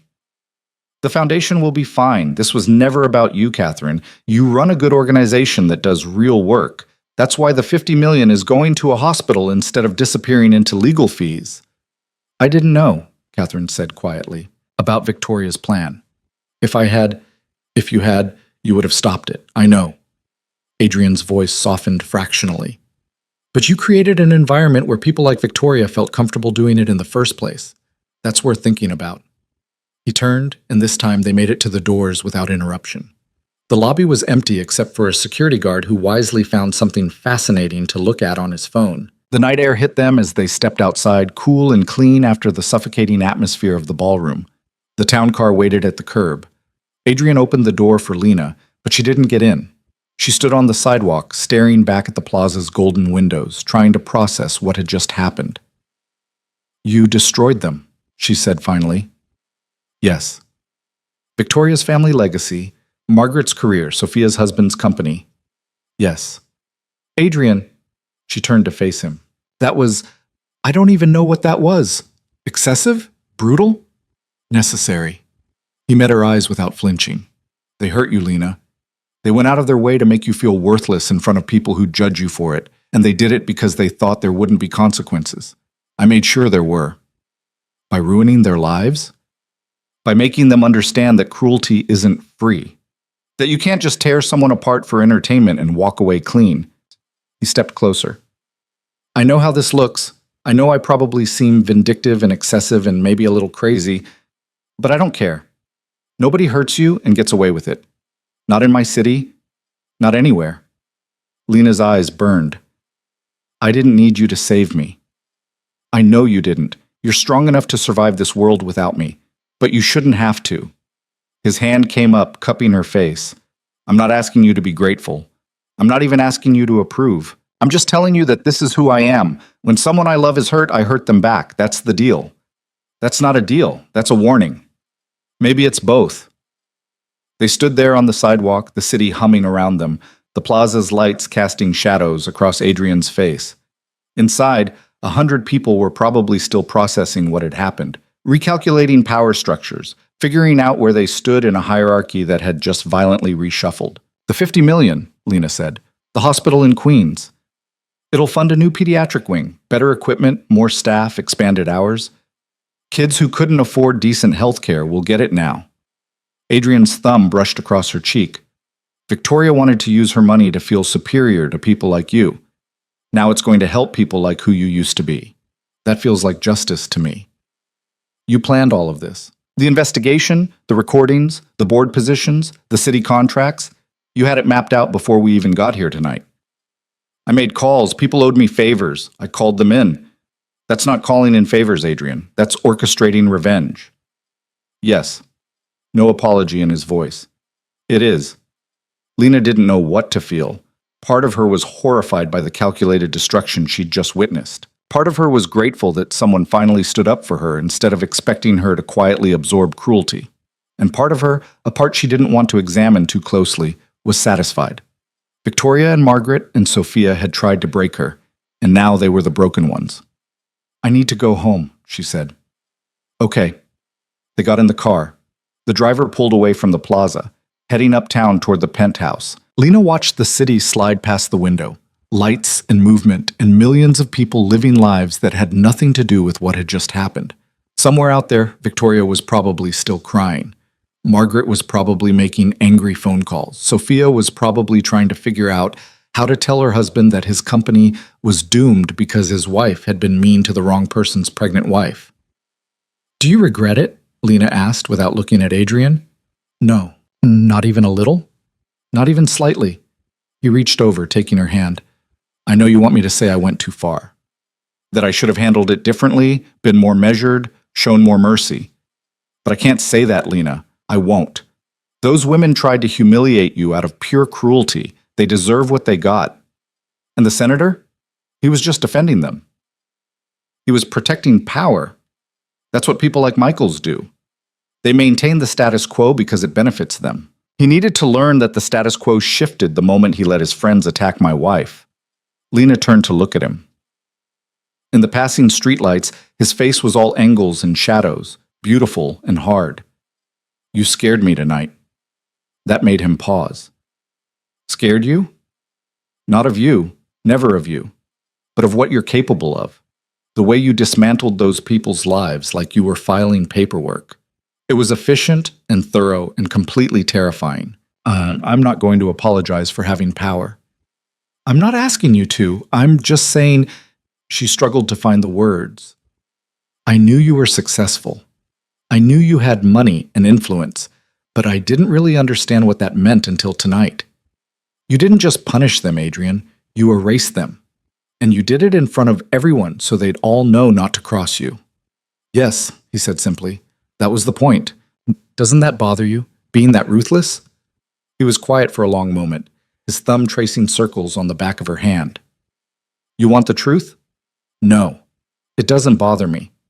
Maybe it should. Maybe a better person would feel guilty about destroying Victoria's family legacy or tanking Sophia's husband's company. But I'm not a better person, Lena. I'm the person who watched his wife apologize for being humiliated and decided that wasn't going to stand. The car pulled up to their building. The doorman rushed to open Lena's door, greeting them both with a professional smile that didn't quite hide his curiosity. They rode the elevator in silence, rising 40 stories above the city to the penthouse that still didn't quite feel like home to Lena. Inside, she kicked off her heels and headed straight for the bedroom. Adrian followed, loosening his tie as he walked. Lena unzipped her dress, the expensive emerald one that fit perfectly, and made her look like she belonged in his world, and let it pool on the floor. She pulled on one of Adrian's old t-shirts and a pair of sweatpants, transforming back into someone recognizable. You okay? Adrian asked from the doorway. I don't know. She sat on the edge of the bed, her hands on her belly where the baby was kicking. I think so? Maybe. Ask me tomorrow. He crossed the room, kneeling in front of her so they were eye level. I need you to understand something. What I did tonight, that's who I am. That's how I operate. When someone threatens something I care about, I eliminate the threat. It's not noble or heroic. It's just how I'm built. I know. And I need you to be okay with that. Not happy about it, not celebrating it, just okay with it. Because this is the life you married into, Lena. Power and consequences and people who will always be looking for weakness to exploit. His hand settled on her knees. If you can't live with that, if you need me to be someone softer or kinder or more forgiving, you need to tell me now. Lena looked at him. This man who'd just demolished 3 people's lives without breaking a sweat, who held her hand like she was made of glass, who'd bought an entire building because her landlord had been cruel. He was right. This was who he was. Ruthless and protective in equal measure, incapable of half measures or forgiveness when someone he loved was hurt. I married you knowing you were dangerous, she said slowly. I just didn't realize how dangerous until tonight. And now that you know? She touched his face, her palm against his jaw. Now I know that Victoria Ashford is going to think twice before she's cruel to anyone ever again. And Margaret Rothschild is going to remember that status doesn't make you untouchable. And Sophia Blackwell is going to understand that words have weight. Her thumb brushed across his cheekbone. So, yeah, I'm okay with it. Something shifted in his expression, relief, maybe, or gratitude. You're sure? I'm sure that I love you. I'm sure that watching you defend me tonight was terrifying and overwhelming and also kind of incredible. And I'm sure that our kid is going to have the most protective father on the planet. She managed a smile, also slightly terrifying. Adrian laughed, the sound surprising them both. Our kid is going to be so confused. Nurse mother who helps everyone, crime boss father who destroys anyone who looks at her wrong. Former crime boss, Lena corrected. Mostly former. Adrian. Mostly former, he repeated, grinning now. I'm legitimate these days. Legal businesses, clean money, tax returns filed on time. But old habits die hard, and the connections don't disappear just because I'm not actively running operations anymore. That's comforting. It should be. Those connections are what let me dismantle Victoria's trust fund and Margaret's board positions in 48 hours. You want a dangerous husband who can protect you, or a safe one who can't? He stood, pulling her up with him. Can't have both. I want you, Lena said, Dangerous, protective, excessive, and all. He kissed her then, slow and deep, his hands careful around her belly. When they pulled apart, his forehead rested against hers. "No one's ever going to make you apologize for existing again," he said quietly. "I promise you that." "You can't promise that. You can't control everyone. Watch me." And looking into his eyes, gray-blue and absolutely serious, Lena believed him. The threat arrived on a Tuesday morning, 3 weeks after the plaza. Lena was in the kitchen making coffee, decaf because the baby apparently had opinions about caffeine, when Adrian's phone started ringing. Not his regular phone. The other one, the black one he kept in his office safe, and only answered when the caller ID showed specific numbers. She heard his voice from down the hall, low and controlled. Then silence. Then footsteps, quick and purposeful. He appeared in the kitchen doorway, already pulling on his jacket. "I need to go out." "Now? Adrian, we have the doctor's appointment at 10. I'll be back before then." He was checking his pockets, wallet, keys, the black phone. "Marcus is downstairs. He's coming up to stay with you until I get back." Lena set down her mug. "What's going on?" "Probably nothing, just being cautious." "Adrian." He stopped moving, met her eyes. Whatever she saw there made her stomach drop. "Tell me," she said. "Someone spray-painted a message on one of my restaurant's back walls last night. Security footage shows 3 guys, late 20s, faces covered. The message said Vale's wife isn't safe." He said it matter-of-factly, like he was reading a grocery list. "It's probably just talk, intimidation, but I'm not taking chances." The coffee smell turned her stomach. "Someone threatened me." "Someone threatened the idea of you. There's a difference." He crossed to her, his hands settling on her shoulders. "Listen to me. This happens sometimes. I make moves, I step on toes, people push back. It's usually noise, people trying to scare me into backing off. It almost never goes further than that." "Almost never. Almost never," he confirmed. "But until I know which this is, Marcus stays with you. He's good, Lena. Former Secret Service. He'll keep you safe. And you? I'm going to have a conversation with some people who might know who's feeling brave enough to make threats." His jaw tightened. "They won't be feeling brave for long." The doorbell rang. Adrian went to answer it, returning with a man who looked like he'd been carved from granite. 6'4", broad-shouldered, with the kind of alert stillness that came from military training. Marcus nodded to Lena, his expression professionally neutral. "Mrs. Vale, I'll be in the living room." "You won't even know I'm here." "Except I will know you're here," Lena said. "Because you're here because someone wants to hurt me." "Someone wants to scare your husband," Marcus corrected. "You're just the leverage. It's different." "That's not as comforting as you think it is." Adrian kissed her forehead. 2 hours. 3 maximum. I'll be back before the appointment." To Marcus, "Nobody comes in. I don't care who they claim to be." Understood. Then Adrian was gone, and Lena was alone with a bodyguard in her own home, trying not to think about 3 men in masks spray-painting threats in the dark. She lasted 15 minutes before pulling out her phone and calling the one person who'd understand. "Lena?" Sarah's voice came through tinny and surprised. "Hey, I thought you'd forgotten about us working-class people now that you're living the penthouse life." "Sarah, I need—" Lena's voice cracked. The teasing tone vanished immediately. "What happened? Are you okay? Is the baby—" "The baby's fine. I'm fine. But someone spray-painted a threat about me on Adrian's property last night, and he's gone to have a conversation with people, and there's a bodyguard in my living room, and I don't know what to do." Silence on the other end. Then, "I'm coming over." "You're working, Mom. I'm taking a break. Give me 40 minutes. Sarah arrived in 35, somehow talking her way past building security and Marcus both. She swept into the penthouse wearing scrubs and carrying 2 bags from the bodega on 3rd Avenue, candy, chips, the trashy magazines Lena used to read during night shifts. "Comfort food," Sarah announced, dumping everything on the counter. "And before you start, yes, I know you're eating healthy for the baby, but stress is also bad for the baby. So really, these chips are medicinal." Lena laughed despite herself. "That's not how nutrition works." "That's exactly how nutrition works. I'm a nurse. I would know." Sarah pulled her into a hug, fierce and tight. "You scared the hell out of me on the phone." "I scared myself." They settled on the couch. Marcus had tactfully disappeared into the guest room, door cracked just enough to hear if anything went wrong. Sarah opened a bag of sour cream and onion chips. shoving them at Lena. Okay, talk. What's actually happening? Lena explained. The threat. Adrian's reaction. The casual way he'd said almost never, like the possibility of real danger was just another Tuesday morning complication. Sarah listened, eating chips and occasionally swearing under her breath.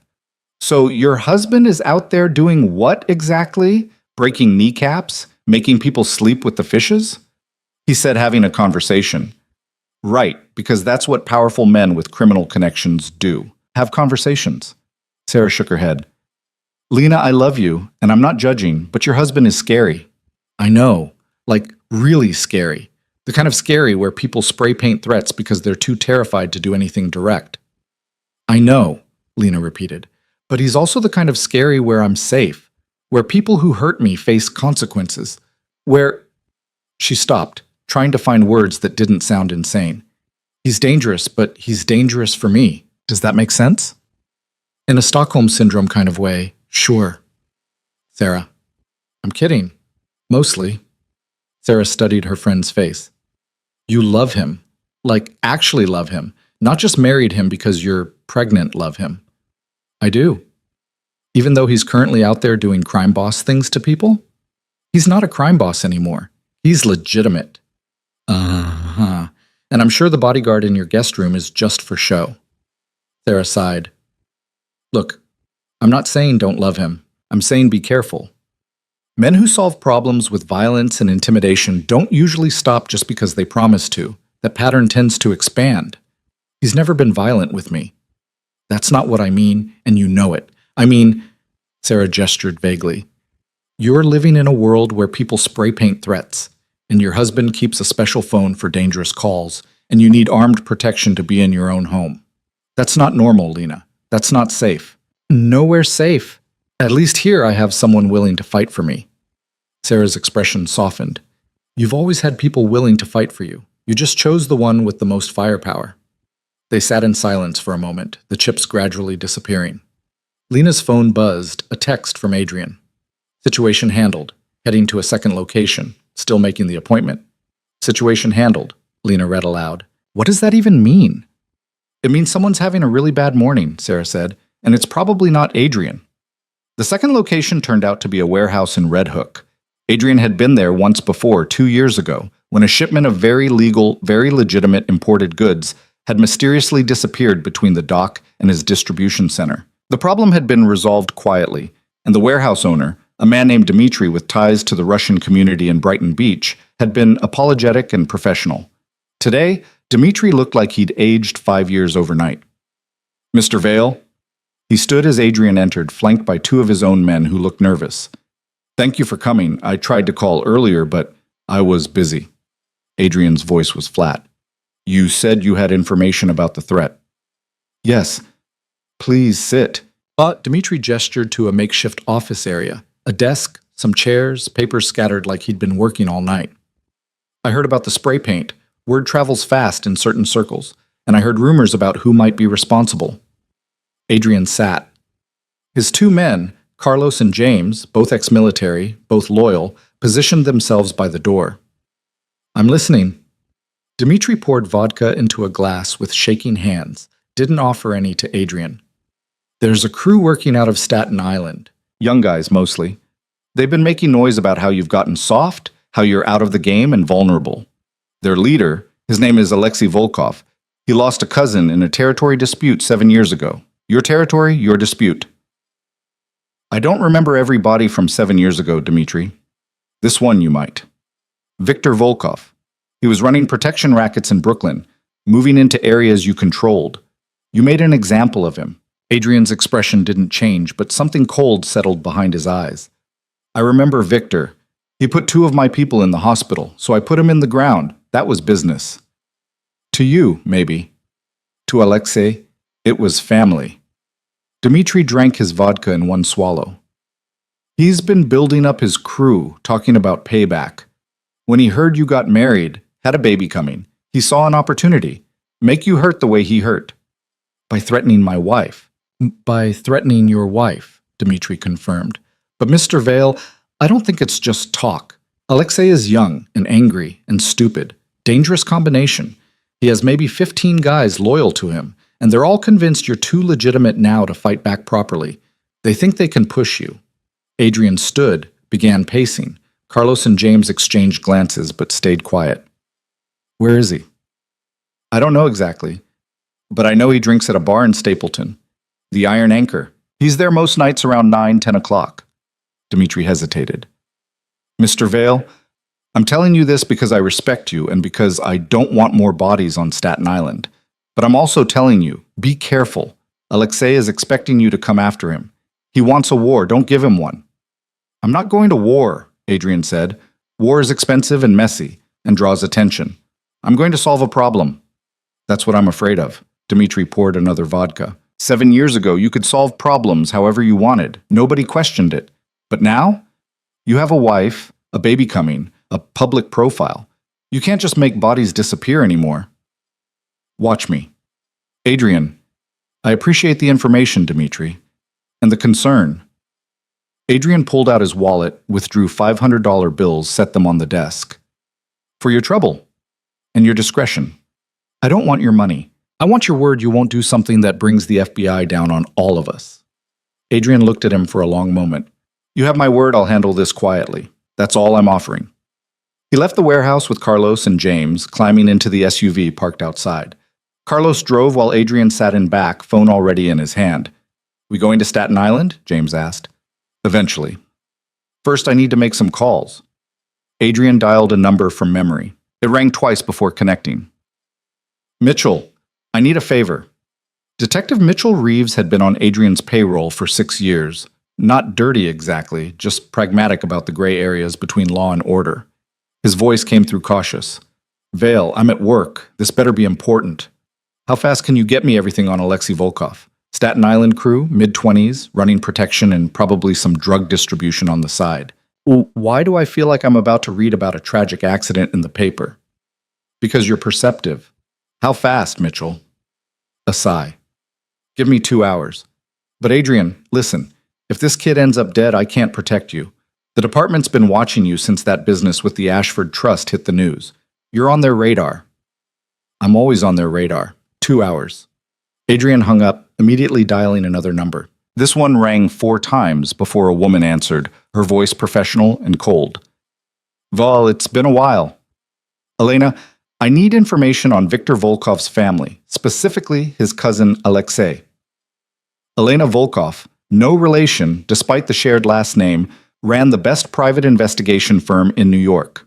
She'd done work for Adrian before, always discreet, always thorough. Victor's cousin, let me guess. Someone's making noise about old grudges? Someone spray-painted a threat about my wife. I'm told Alexei is responsible, and you want me to confirm it. I want you to tell me everything about him.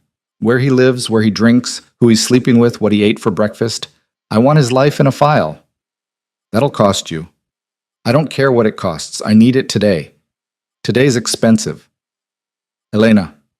She was quiet for a moment. You're going to kill him. I'm going to solve a problem. That's yes in Vale speak. Another pause. Fine. But if this blows back, I never heard from you, and the fee is $50,000. Done. Send the file to my secure email. He made 3 more calls to a judge who owed him a favor, to a lawyer who specialized in making inconvenient questions disappear, and to a man named Vincent who didn't have a last name and didn't need one. Vincent's specialty was cleaning up messes. Adrian had used him twice before, both times for problems that required permanent solutions. I might need you tonight, Adrian told him. Staten Island. Details to follow. Rate's gone up, Vincent said. Inflation. I don't care about the rate. I care about discretion. You'll get both. Send me the address when you're ready. By the time they pulled up to the penthouse, Adrian had a plan forming, brutal and efficient, the kind of plan that would end Alexei Volkov's threats permanently. He checked his watch. 9:47 a.m. Just enough time to clean up and make the doctor's appointment. Lena was waiting in the living room when he walked in, Sarah beside her, both women looking up with identical expressions of worry and relief. Hey, Adrian said, trying for casual. Sorry that took longer than expected. You look exhausted, Lena observed. I'm fine, just had to handle some things. He glanced at Sarah. Thanks for coming. I appreciate you being here. Sarah stood, gathering her stuff. Yeah, well, someone has to keep her from spiraling. That's my job. She hugged Lena. Call me later. And Lena, be careful. After Sarah left, Lena turned to Adrian with her arms crossed. What happened? I found out who made the threat. I'm handling it. Handling it how? Do you really want to know? She considered that. Probably not, but I'm asking anyway. Adrian sat beside her, took her hands. There's a crew in Staten Island, young guys with more anger than sense. Their leader lost family in a business dispute years ago. He's decided revenge sounds like a good idea. So I'm going to explain why it's not. Explain how? With words, or with the kind of explanation that involves Vincent? Adrian's eyes narrowed. How do you know about Vincent? I hear things. You're not as subtle as you think when you're on the phone. She squeezed his hands. Adrian, I don't want you to kill someone over me. I'm not killing anyone over you. I'm eliminating a threat to my family. There's a difference. Is there? Because from where I'm sitting, it sounds like you're about to commit murder because someone spray-painted mean words on a wall. They threatened you, Lena. Not mean words. A direct threat.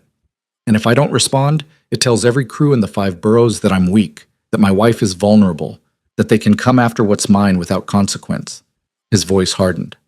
I can't let that stand. So you're going to prove you're not weak by killing a 20-something kid who's angry about his cousin? I'm going to prove I'm not weak by showing what happens when people threaten my family. And yes, if that kid happens to be the one who made the threat, then he's going to learn a very permanent lesson. Lena pulled her hands back. This is what Sarah was talking about. This pattern of solving everything with violence. It doesn't stop, does it? It just escalates. This isn't escalation. This is protection. It's murder, Adrian. Premeditated, planned murder. And you're sitting here telling me about it like it's just another Tuesday morning problem to solve. Because in my world, it is. He stood, frustration bleeding through his control. You want me to be different? Fine. I'll call Alexei, invite him to coffee, ask him politely to stop threatening to hurt you. Maybe we'll become friends. Maybe he'll decide on his own that revenge isn't worth it. His voice dripped sarcasm. Or maybe he'll take my softness as weakness and escalate until someone actually gets hurt. Which do you think is more likely? I think there's a middle ground between coffee and murder. There isn't, not in this world. You either protect what's yours with everything you have or you lose it. He checked his watch. We need to leave for the doctor in 10 minutes. Can we table this conversation until after we confirm our baby is healthy? Lena wanted to keep arguing, wanted to make him understand that violence wasn't the only answer, that there had to be another way. But she also knew that look in his eyes, the one that said his mind was made up, his plan was set, and nothing she said would change it. Fine, she said quietly. But Adrian, if you kill this kid, if you go to Staten Island tonight and make him disappear, I need you to know something. What? I'll still love you, but I won't like you very much. The words hit harder than she'd expected them to. Adrian's expression cracked just for a moment, showing something raw underneath. Then he locked it down, his face smoothing into the mask he wore when business needed handling. I can live with that, he said. They went to the doctor's appointment in silence.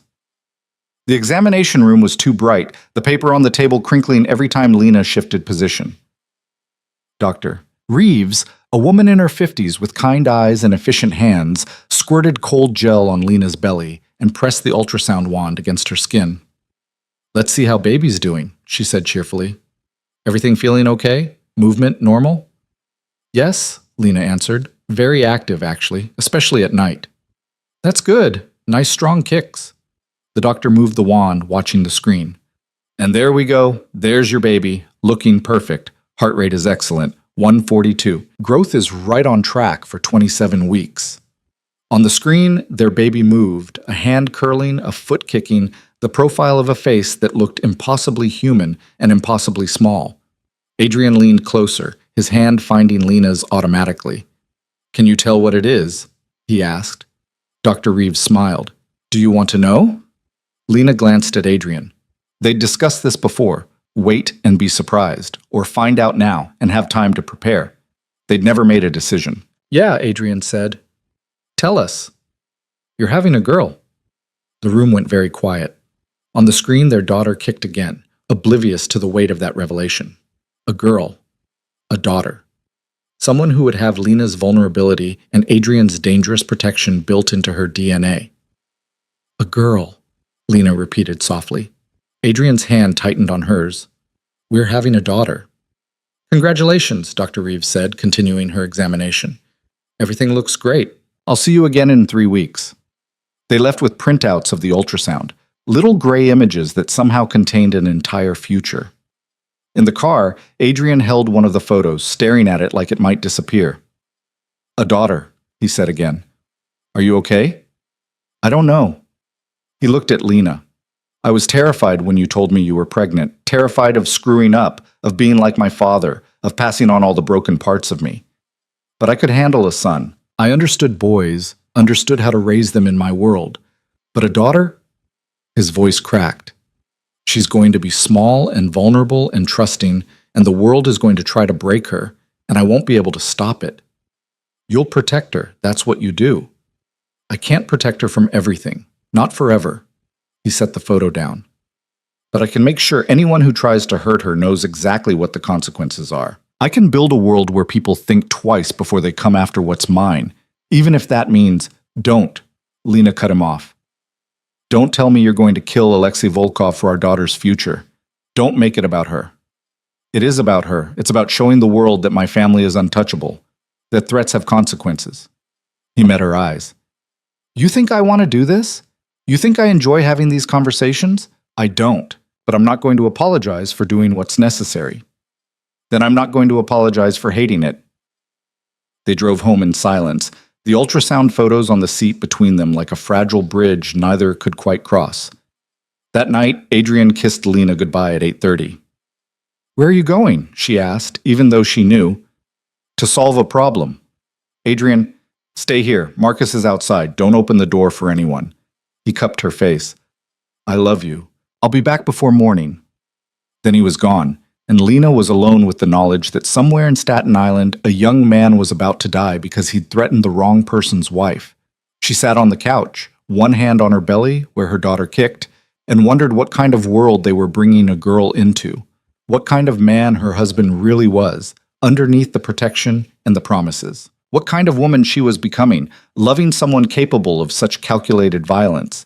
The hours stretched. Lena tried to sleep, couldn't. Tried to read, couldn't focus. At midnight, her phone buzzed. A text from Adrian. It's handled. Heading home. That was all. No details.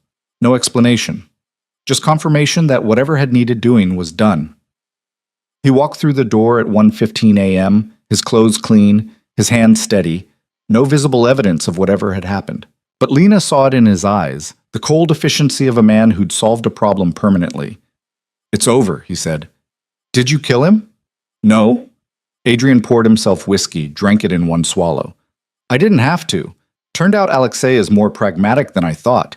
We had a conversation. He understood that continuing to make threats would be bad for his health and his business.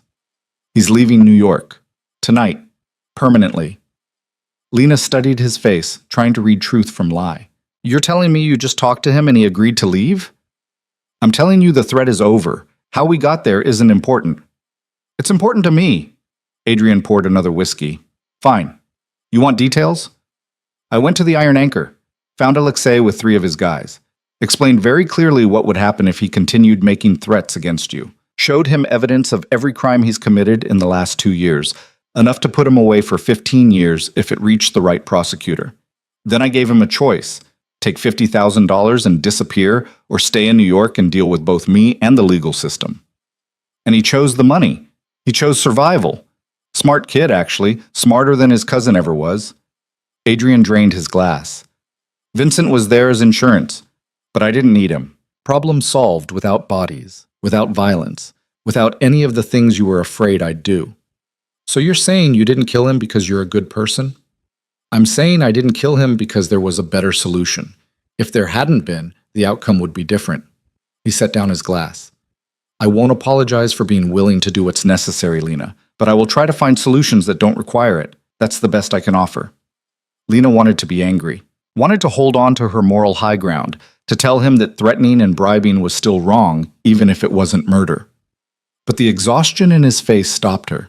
This was who he was, A man trying to be better while refusing to be weak. It wasn't perfect. It wasn't even good, really, but it was hers. Okay, she said finally. Okay. Adrian looked surprised. Okay? I'm not saying I approve. I'm not saying I'm happy about how you handle things. But I understand why you do it. And I understand that in your world, mercy looks like giving someone $50,000 to run instead of putting them in the ground. She stood, crossed to him. Just promise me something. What? Promise me you'll try to find the nonviolent solution first, always, even if it's harder, even if it takes longer. Our daughter's going to grow up watching how you handle conflict. I need her to see a man who tries diplomacy before destruction. Adrian pulled her close, careful of her belly. I promise I'll try. But Lena, if someone threatens you or her, if someone puts either of you in actual danger, all bets are off. I wouldn't expect anything less. They stood there in the dark penthouse, holding each other, both of them understanding that this was the compromise they'd have to live with. He would try to be better. She would accept that better was relative. And their daughter would grow up in a world protected by a man who loved them enough to be dangerous. It wasn't perfect, but in its own broken way, it was theirs. The invitation arrived 6 weeks later, cream cardstock with gold lettering that made Lena's stomach turn. She held it over the kitchen trash can, remembering the last time, remembering wine and laughter and humiliation. Sterling Foundation Winter Gala, she read aloud. Catherine wants us back at the plaza. Adrian looked up from his laptop, reading glasses perched on his nose in a way that made him look professorial instead of dangerous. We don't have to go. That's what you said last time. Last time I wanted you to see that world. Now I know what it costs. He closed the laptop. We can send a donation and skip the circus entirely. Lena set the invitation on the counter, studying the elegant script. Part of her wanted to throw it away, pretend that world didn't exist, stay safe in the penthouse, where nobody judged her and nobody made her feel small. But another part, the part that had held a dying kid's hand and refused to let fear win, wanted to walk back into that ballroom with her head up. I think we should go, she said. Adrian's eyebrows rose. You're sure? No, but I'm going anyway. She touched her belly, now 8 months swollen and making everything from bending over to sleeping uncomfortable. Our daughter needs to see her mother isn't afraid of people who tried to break her, even if I'm terrified. You don't need to prove anything to anyone, Lena. I'm not proving anything to them. I'm proving it to myself. The night of the gala, Lena stood in front of the bedroom mirror wearing a navy maternity gown that Adrian had commissioned from an actual designer, someone whose name appeared in magazines Lena had never read. The dress fit perfectly, custom-made for her body, with fabric that draped instead of clung and a neckline that made her look elegant instead of swollen. You look beautiful, Adrian said from the doorway. I look pregnant. You look like my wife, who happens to be beautiful and pregnant. He crossed to her, his hands settling on her hips. Last chance to back out. Not backing out. Even though Victoria and Margaret and Sophia will probably be there. Especially because they'll be there. Lena met his eyes in the mirror. You made them pay for what they did. Now I need to show them it didn't break me. They arrived at the plaza at 8. The same golden lights, the same marble lobby, the same string quartet playing in the corner. But this time, when they walked in, the energy shifted differently. Conversations didn't stop exactly, but they paused. People looked. Some with curiosity, some with caution, some with something that might have been respect. Catherine Sterling materialized immediately, her smile more genuine than last time. Adrian, Lena, I'm so glad you could make it. To Lena, you look lovely. How are you feeling? Like I'm carrying a bowling ball that kicks, Lena said honestly. Catherine laughed, surprised. I remember that feeling. My youngest was a terror in utero, kicked constantly. Turned out he had the energy of 3 children once he was born. She touched Lena's arm briefly. I wanted to apologize again for what happened last time. The way you were treated was unacceptable, and I should have done more to prevent it. Well, you didn't know it was planned, Lena said. No, but I created an environment where it could happen, where people felt comfortable being cruel because they knew there wouldn't be consequences. Catherine's expression turned serious. Adrian made sure there were consequences, and while his methods were extreme, I understand why he did it. Nobody should have to apologize for being humiliated. Adrian's hand settled on Lena's back. Is there a point to this conversation, Catherine? Yes, actually. Catherine straightened. The $50 million that Victoria's Trust donated to the Queen's Children's Hospital? They broke ground last month on the new pediatric wing. I attended the ceremony. It's going to change lives, Adrian. Children who couldn't afford proper health care are going to get it because of what you did. Because of what Victoria did, Adrian corrected. Even if she needed encouragement. Because of what you made happen. Catherine met his eyes. I know you don't want credit. I know you'd rather everyone think you're just a ruthless businessman who destroys people for sport. But that hospital wing, that's not destruction, that's transformation. Before Adrian could respond, a voice cut through the lobby. Lena? Lena turned. Maria Reyes stood there, wearing a server's uniform from one of Adrian's restaurants instead of the plaza's colors. She looked nervous but determined, holding a tray of champagne glasses. Maria, Lena said, moving toward her. I didn't know you'd be working tonight. Mr. Vale's restaurant is catering the event. He asked if I wanted to work it, said it might be good closure. Maria set down her tray. I wanted to thank you, both of you. That night, when everything happened, I thought my career was over. But Mr. Vale gave me a job and helped me get enrolled in hospitality management classes. I'm going to have a real career now, not just surviving paycheck to paycheck. You deserve better than how you were treated, Lena said. So did you. Maria's eyes were fierce. I saw what they did to you, the way they looked at you, talked about you. It was cruel, and I'm glad Mr. Vale made them pay for it. After Maria returned to work, Lena and Adrian made their way into the ballroom. The setup was similar to last time. Round tables, crystal and silver, chandeliers casting everything in golden light. But their assigned table was different now, closer to the head table, more prominent. Senator Michaels was already seated, his wife beside him. They both stood as Adrian and Lena approached. Adrian, Mrs. Vale. The senator's handshake was firmer than last time, his smile more genuine. Good to see you both. How are you feeling? Like I'm about to pop, Lena said, lowering herself carefully into the chair Adrian pulled out. The senator's wife, Margaret, though not the same Margaret who'd been destroyed 6 weeks ago, leaned forward with actual warmth.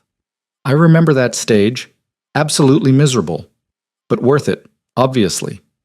They were joined by 2 other couples, a tech CEO and his husband, and a civil rights attorney with her wife. All of them greeted Lena with genuine friendliness, asking about her pregnancy and due date, including her in conversation instead of talking around her. It was strange, disorienting. Last time, she'd been furniture.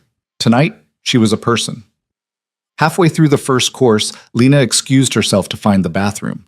Her bladder had become a tyrant in the 3rd trimester, demanding attention at inconvenient moments. She made her way across the ballroom, navigating between tables, aware of eyes following her progress. The bathroom was empty when she entered, marble and mirrors and blissful silence. She was washing her hands when the door opened behind her. Victoria Ashford stood there, looking smaller than she had 6 weeks ago. The platinum hair was the same, the designer gown was elegant, but something fundamental had changed. She looked tired, defeated. Lena. Victoria's voice was quiet. I was hoping I'd run into you. Lena's hands tightened on the sink. If you're here to... I'm here to apologize.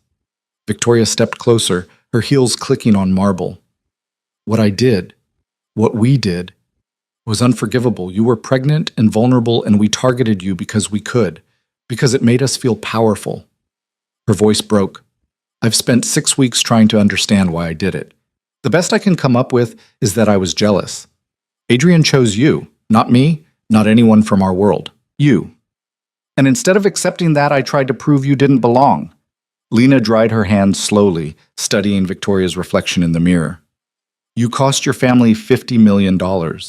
You lost Adrian's respect.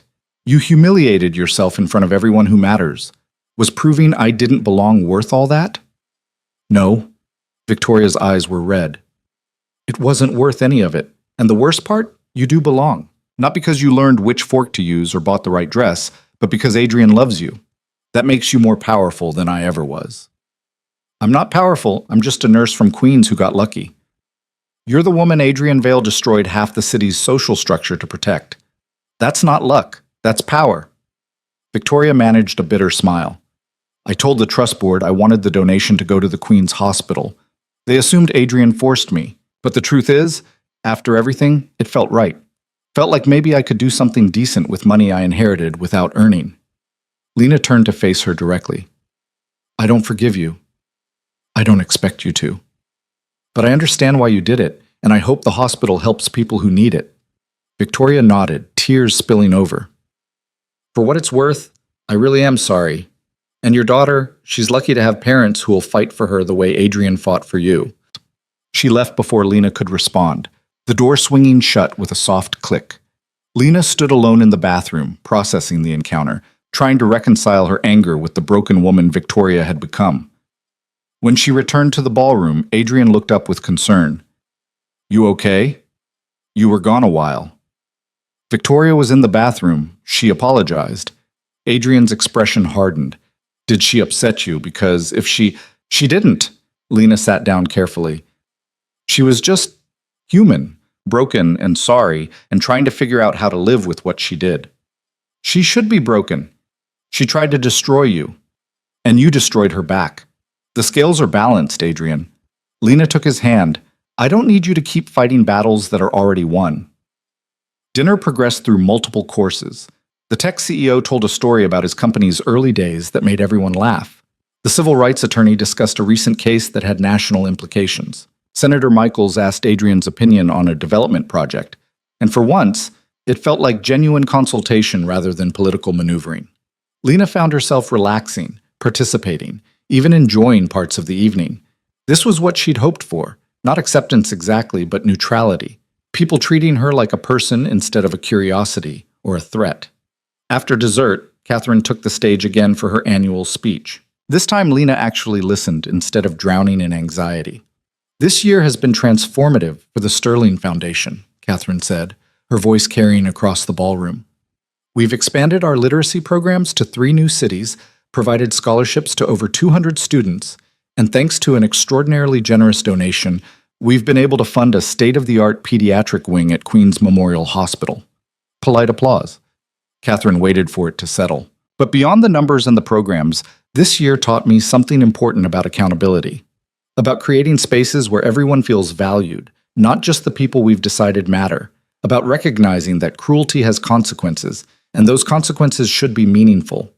Her eyes found Lena in the crowd, held for a moment. So tonight, I want to acknowledge someone who showed remarkable grace under circumstances that would have broken most people. Lena Vale, would you stand, please?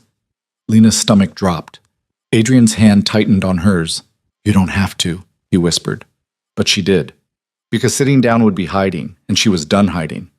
Lena stood, her hand on her belly, aware of every eye in the ballroom tracking her movement. 6 weeks ago, Catherine continued, Lena was humiliated at our gala. And instead of accepting that behavior as normal, her husband made it clear that it wasn't acceptable. That actions have consequences, that power should be used to protect, not to harm. She paused. Lena, thank you for coming back. Thank you for showing us that grace and strength aren't opposites. The applause started slowly, then built. Not everyone participated. Some people sat with their hands in their laps, faces carefully neutral. But enough people clapped that it felt real, genuine. Lena sat down, her face burning. Adrian leaned close, his lips brushing her ear. You okay? Ask me when my heart rate returns to normal. The orchestra started playing, and couples drifted to the dance floor. Adrian stood, offering his hand. Dance with me. Adrian, I'm 8 months pregnant. I can barely walk without waddling. So we'll waddle together. She let him lead her to the floor, his arm solid around her expanded waist. They swayed more than danced, moving to the music without any of the grace or elegance of the other couples. Lena stepped on his feet twice. Adrian didn't seem to notice. Thank you, he said quietly. For what? For being brave enough to come back here. For not letting them win. For... He paused, searching for words. For loving someone like me even when you don't like how I handle things. You're not so bad, Lena said. Terrifying sometimes. Excessive, definitely, but not bad. High praise. Don't let it go to your head. They turned slowly, and Lena caught sight of Margaret Rothschild sitting alone at a table near the back, nursing a drink and looking diminished. Sophia Blackwell was at another table, her husband notably absent, her expression carefully blank. And Victoria stood near the bar, watching the dancers with something that looked like longing. "They look miserable," Lena observed. "Good." "Adrian." "What? You want me to feel sorry for them after what they did?" "No, but I don't need you to keep hating them either. They're already broken. You made sure of that." She leaned her head against his chest, tired and uncomfortable, and strangely at peace. "Can we just be done with revenge? Can we focus on our family instead of our enemies?" Adrian was quiet for a long moment, his hand moving in slow circles on her back. "Yeah, we can do that." The song ended. They made their way back to the table where Lena's feet were screaming for relief, and her back was starting to ache in the way that meant she'd been upright too long. Senator Michaels was deep in conversation with the tech CEO. Their wives were laughing about something, normal people having normal conversations at a fancy party. "Can we leave soon?" Lena whispered to Adrian. "Whenever you want." They made it another 30 minutes before Lena admitted defeat. Her back was killing her. Her feet had swollen so much her shoes felt like torture devices, and the baby was doing gymnastics that made sitting uncomfortable. Adrian had them out of the plaza in under 5 minutes, bypassing the drawn-out goodbyes that seemed mandatory for everyone else. The town car was warm and quiet. Lena kicked off her shoes with a groan of relief, leaning back against the leather seats. "That wasn't terrible," she said. "High praise," Adrian repeated with a smile. "I mean it. It was actually okay. People were nice. Catherine's speech was good. Nobody threw wine on me." She laughed. "The bar is low, but we cleared it." Adrian pulled her closer, careful of her belly. "I'm proud of you. Walking back into that room took guts." Or stupidity. Hard to tell the difference sometimes. They rode in comfortable silence, the city sliding past the windows, lights and movement and 8 million people living their lives without knowing or caring about galas and grudges and social hierarchies. Somewhere out there, Victoria was probably crying into expensive vodka. Margaret was calculating how to rebuild her professional reputation.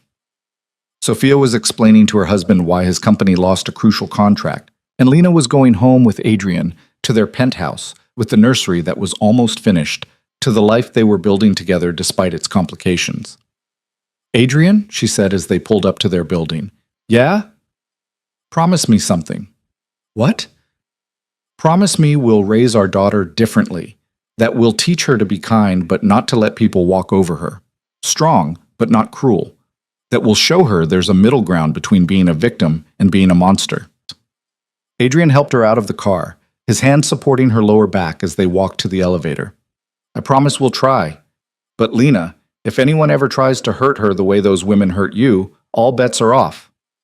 "I know, and honestly, I'm okay with that." She pressed the button for the 40th floor. "I just want her to be better than both of us, kinder than you, stronger than me. Maybe she'll figure out how to exist in your world without becoming hard." "Our world," Adrian corrected. "It's your world now, too."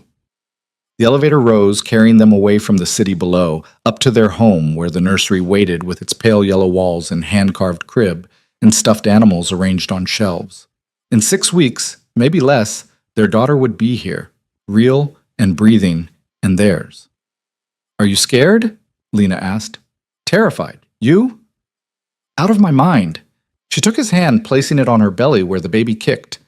"But we'll figure it out. We always do." That night, Lena dreamed of the ballroom, but different this time. In the dream, she walked through crowds that parted respectfully, her head high, her daughter held safe in her arms. Adrian was beside her, not threatening anyone, not destroying anything, just present and solid.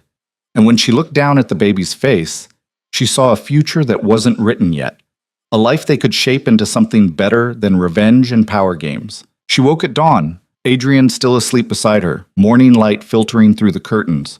Her back ached. Her feet were swollen. The baby was pressing on her bladder again. Everything about being 8 months pregnant was uncomfortable and exhausting and occasionally miserable. But when she looked at Adrian's sleeping face, relaxed and younger without the weight of his dangerous responsibilities, Lena felt something that transcended comfort. Not happiness exactly. Their life was too complicated for simple happiness. But contentment, maybe. Acceptance of who they were and what they'd built together. Her phone buzzed on the nightstand. A text from Sarah. "Saw photos from the gala online. You looked amazing. Also, pretty sure Victoria Ashford is having a breakdown in the comments section. Want to get brunch and judge people together? Lena smiled, typing back. Brunch sounds perfect, but no judging Victoria. She's suffered enough. You're too nice. This is why you need me. Someone has to be petty on your behalf. That's what I have Adrian for. Fair point. See you at 11. Bring your appetite and your gossip. Adrian stirred beside her, his arm coming around her waist, pulling her closer despite her bulk. What are you smiling about? Sarah wants brunch, and to judge Victoria's social media spiral. Sounds like a perfect Sunday. He kissed her shoulder. How are you feeling? Like I'm carrying a bowling ball that kicks. Same as yesterday. Same as tomorrow, probably. She turned to face him. But good. Last night was good. Not perfect, but good. You set a low bar. And yet people keep failing to clear it.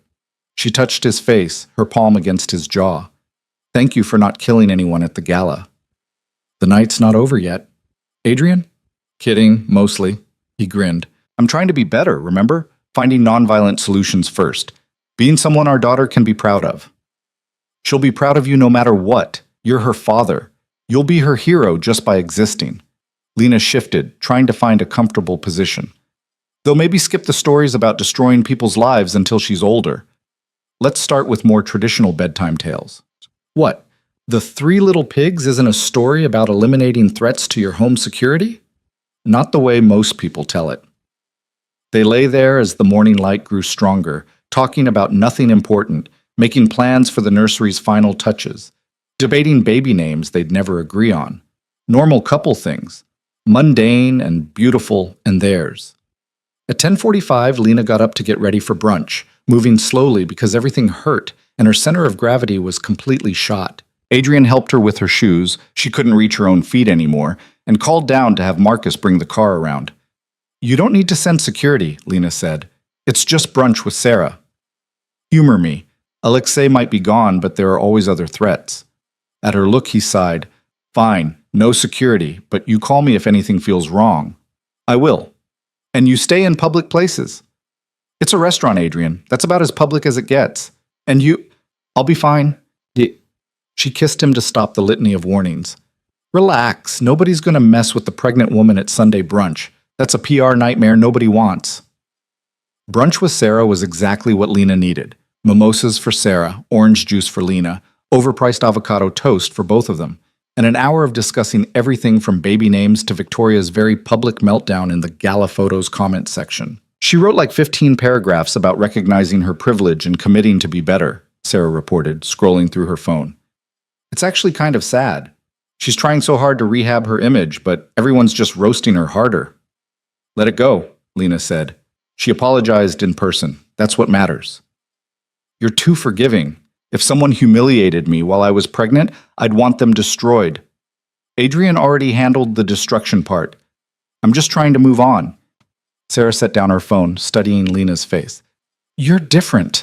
Since the first gala. You're more, I don't know, solid. I'm 8 months pregnant. Everything about me is solid. That's not what I mean. You're more confident, less apologetic, like you finally believe you deserve the life you're living. Lena considered that. Maybe I do. Or maybe I just stopped caring whether other people think I deserve it. She sipped her orange juice. Adrian loves me. Our daughter is healthy. I have friends who show up for me. That's enough. I don't need Victoria Ashford's approval or Catherine Sterling's validation. Look at you, all evolved and mature. What happened to the woman who cried in my car about not fitting in? She got wine thrown on her dress and decided being herself was easier than trying to be someone else. They finished brunch with plans to meet up again next week, before Lena's movement became too restricted. Sarah hugged her carefully, avoiding the belly. Call me if you need anything, and I mean anything. Adrian's great at the dramatic gestures, but sometimes you just need a friend who'll bring you ice cream and tell you you're not crazy. I'm definitely crazy. I married a former crime boss. Mostly former, Sarah corrected with a grin. Don't forget the mostly. Lena took a cab back to the penthouse, her body tired but her mind clear. The apartment was quiet when she arrived. Adrian had left a note saying he was at one of the restaurants dealing with a supplier issue, would be back by dinner. The nursery door was open, afternoon light streaming through the window, illuminating the space they'd created for their daughter. Lena stood in the doorway, one hand on her belly, imagining the nights ahead. The 2 a.m. feedings, the diaper changes, the crying and exhaustion and overwhelming love. She thought about Victoria's words. Your daughter is lucky to have parents who will fight for her. Lucky. Maybe. Or maybe their daughter would grow up resenting the protection, the power, the way her father solved problems with force and money. Maybe she'd rebel against everything they represented, seeking a simpler life away from penthouses and galas and the weight of the veil name. Or maybe she'd be exactly like Adrian, dangerous and protective and incapable of letting threats stand. Or maybe, hopefully, she'd be someone entirely new. Someone who took Lena's kindness and Adrian's strength and created something better than both. The baby kicked hard, as if agreeing. Lena laughed, pressing her hand against the movement. You're going to be something, aren't you? Your father's already planning to terrify your first date. I'm already planning to teach you that not everything requires a dramatic response. Between us, you're either going to be incredibly well-adjusted or you'll need so much therapy. Her phone buzzed. Adrian. Supplier issue resolved. Heading home. Want me to pick up dinner? Yes, and ice cream, mint chocolate chip. Done. Love you. Love you too. Lena moved to the window, looking out at the city spread below. Somewhere down there, Victoria was trying to rebuild her reputation. Margaret was calculating her next career move. Sophia was figuring out how to survive her husband's company going under. And millions of other people were living their lives, fighting their battles, making their compromises. 6 weeks ago, she'd stood in a ballroom covered in wine, apologizing for existing.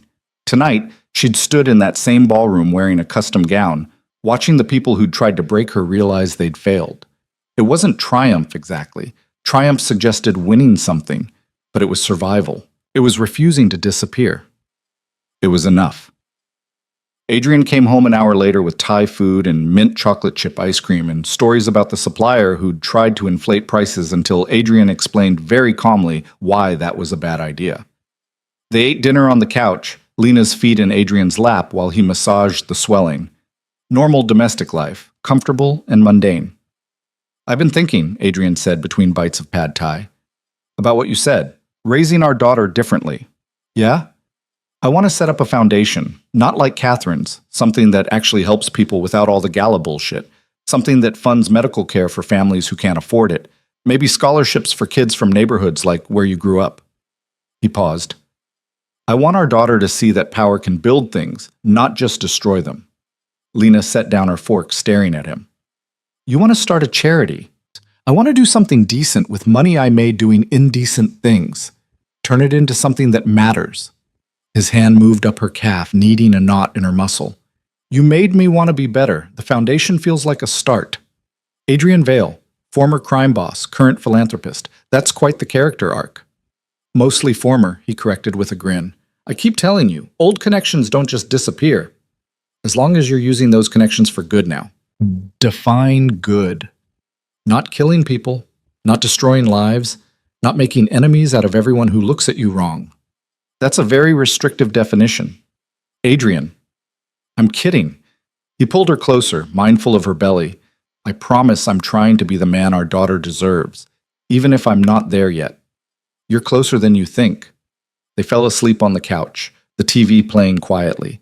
Adrian's hand resting on Lena's belly, where their daughter kicked and moved. Outside, the city hummed with its millions of stories, its endless complications, its beautiful broken people, all trying to survive. 4 weeks later, on a Tuesday morning that started with Lena's water breaking all over their expensive hardwood floors, their daughter arrived. 7 pounds, 4 ounces, with dark hair, and Adrian's gray-blue eyes and lungs that announced her presence to the entire maternity ward. They named her Elena, after Adrian's mother, who died when he was 12 and left him to be raised by a father who taught him that power mattered more than people. It felt right, giving their daughter a name that carried hope for a different legacy. Sarah visited that afternoon, bringing flowers and inappropriately large teddy bears.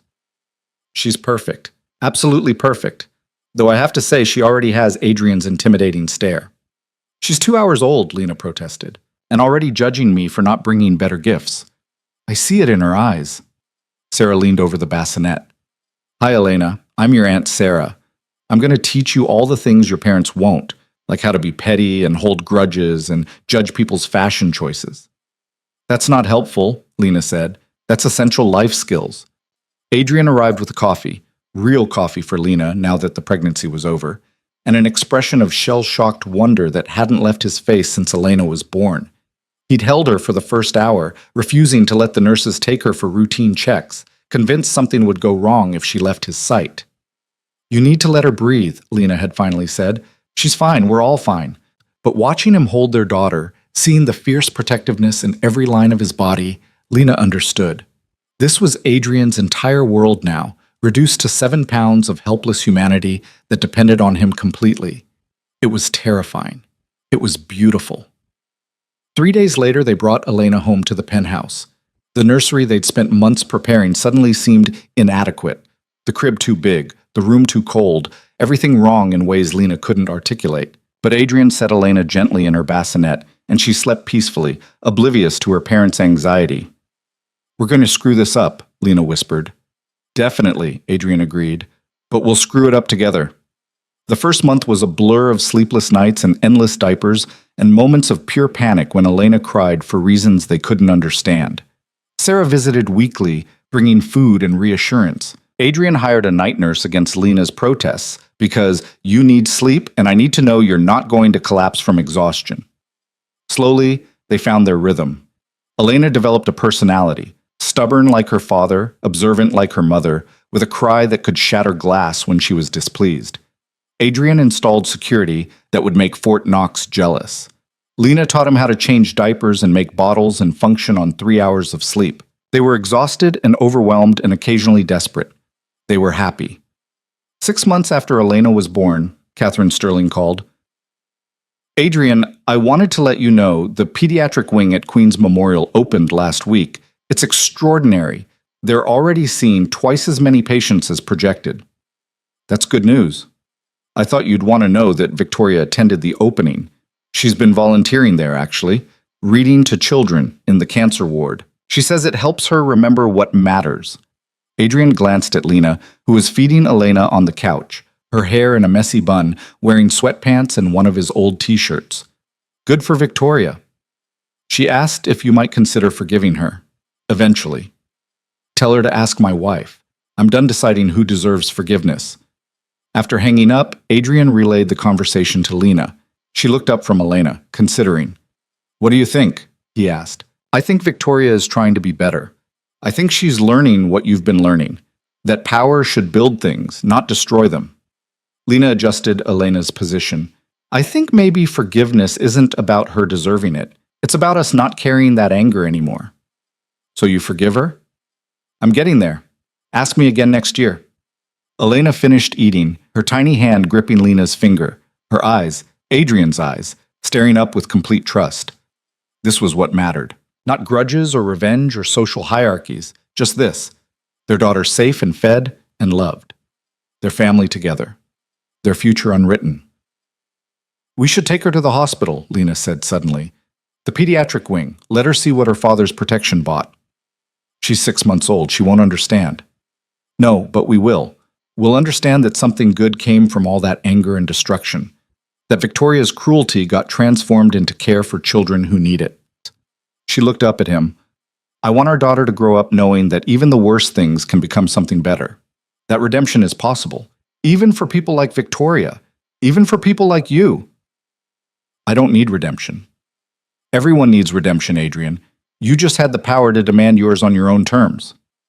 They went to the hospital the following week, Adrian, Lena, and Elena, plus Marcus hovering nearby because some habits died hard. The pediatric wing was bright and cheerful, with murals on the walls and play areas designed to make sick children forget they were sick. Victoria was there, reading to a group of kids in the cancer ward, her voice gentle and patient. She looked up when they entered, surprise flickering across her face. Lena, Adrian, I didn't know you were coming. We wanted to see what $50 million bought, Adrian said. Victoria set down her book, approaching slowly like they might disappear if she moved too fast.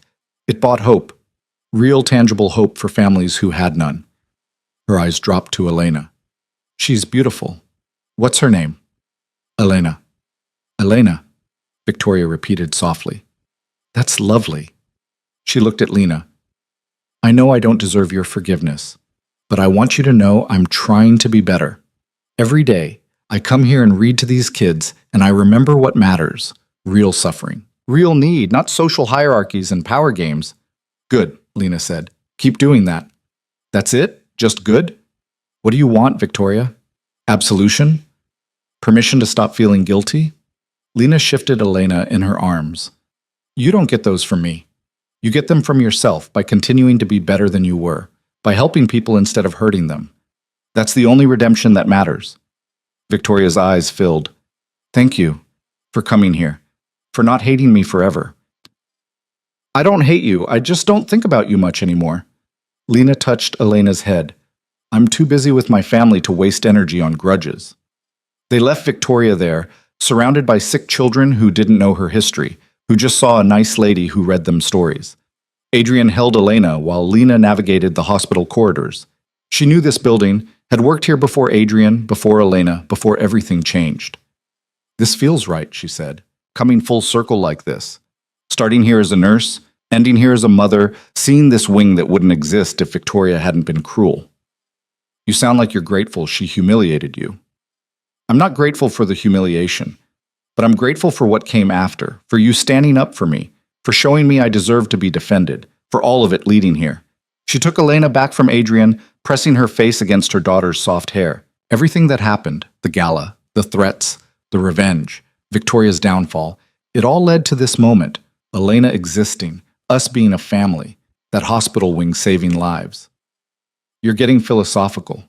I'm a mother now. We're allowed to be philosophical. It's in the contract. They walked out of the hospital into afternoon sunlight, their daughter between them, their complicated past behind them, their uncertain future ahead. Not perfect, never perfect, but theirs. 3 years later, they attended the Sterling Foundation Gala again, this time with Elena toddling between them in a tiny dress that cost more than Adrian's first car, her dark curls bouncing, her gray-blue eyes taking in everything with fearless curiosity. Catherine greeted them warmly. The Vale family. Elena, you've gotten so big. Elena hid behind Lena's leg, suddenly shy. Lena laughed. She's brave until people actually talk to her. The ballroom was familiar now, not threatening, just a room full of wealthy people drinking expensive wine and pretending their donations made them virtuous. But Lena no longer felt like an imposter. She was Adrian Vale's wife, Elena's mother, a woman who'd survived humiliation and come back stronger. Victoria approached midway through dinner, asking permission before sitting at their table. She looked healthier, more grounded, like she'd found something real to care about beyond social standing. How's the hospital? Lena asked. Thriving. We're adding another wing next year. Adrian, I wanted to ask if you'd consider matching funds again. Adrian glanced at Lena. What do you think? I think our foundation can handle it. But Victoria, you have to do the fundraising dinner. No more riding on other people's money. Victoria smiled. Deal. I've actually gotten good at asking for donations. Turns out people want to help when you give them something real to care about. Elena tugged on Lena's dress. Mama, can we dance? In a minute, baby. Now! Elena's imperious tone made everyone at the table laugh. Adrian stood, scooping his daughter into his arms. Come on, little dictator. Let's show them how it's done. Elena watched them move to the dance floor. Adrian, dangerous and powerful, and completely undone by a 3-year-old with his eyes. And Elena, fearless and demanding, and already convinced the world existed to give her what she wanted. They were going to have their hands full when she got older, but for now, she was just a little girl dancing with her father at a fancy party, unaware of the history that had led to this moment. You did it, Sarah said, appearing beside Lena with champagne. You took the worst night of your life and turned it into this. That's pretty badass. I had help. Yeah, but Adrian just did what Adrian does, bulldoze through obstacles with money and intimidation. You're the one who chose forgiveness, who chose to keep showing up, who chose to build something instead of just destroying what hurt you. Sarah raised her glass. To badass women who refuse to stay broken. Lena clinked her water glass against Sarah's champagne. To badass women. That night, after Elena was asleep and the babysitter had left, Lena and Adrian stood in the nursery doorway watching their daughter dream. She'd insisted on keeping her fancy dress on, refusing to change into pajamas, so she slept in tulle and ribbons like a tiny princess. She's going to be trouble, Adrian observed. She's already trouble. Did you see her ordering that senator to get her apple juice? She's 3 and she's already mastered your intimidation tactics. That's my girl. Lena leaned against him, tired and content. Do you ever regret it? How we started? The chaos and the revenge and everything that came after? Adrian was quiet for a long moment. I regret that you got hurt. But everything else, the consequences, the destruction, the price I made people pay. He shook his head. No. You needed someone to stand up for you. I did that. I'd do it again tomorrow if someone threatened you or Elena. I know you would. That's what scares me and comforts me in equal measure. I'm trying to be better. The foundation, the legitimate businesses, choosing diplomacy before destruction. But Lena, if someone threatens my family, all that goes out the window. You need to understand that about me. I do understand, and I love you anyway, even though you're terrifying and excessive and occasionally make me want to throttle you. She turned to face him. But promise me something. What? Promise me that when Elena asks about how we met, we'll tell her the real story. Not a sanitized version where I was a damsel and you were a knight. The real story where I was scared and you were dangerous, and together we figured out how to survive your world. She's 3. She'll just want the princess version.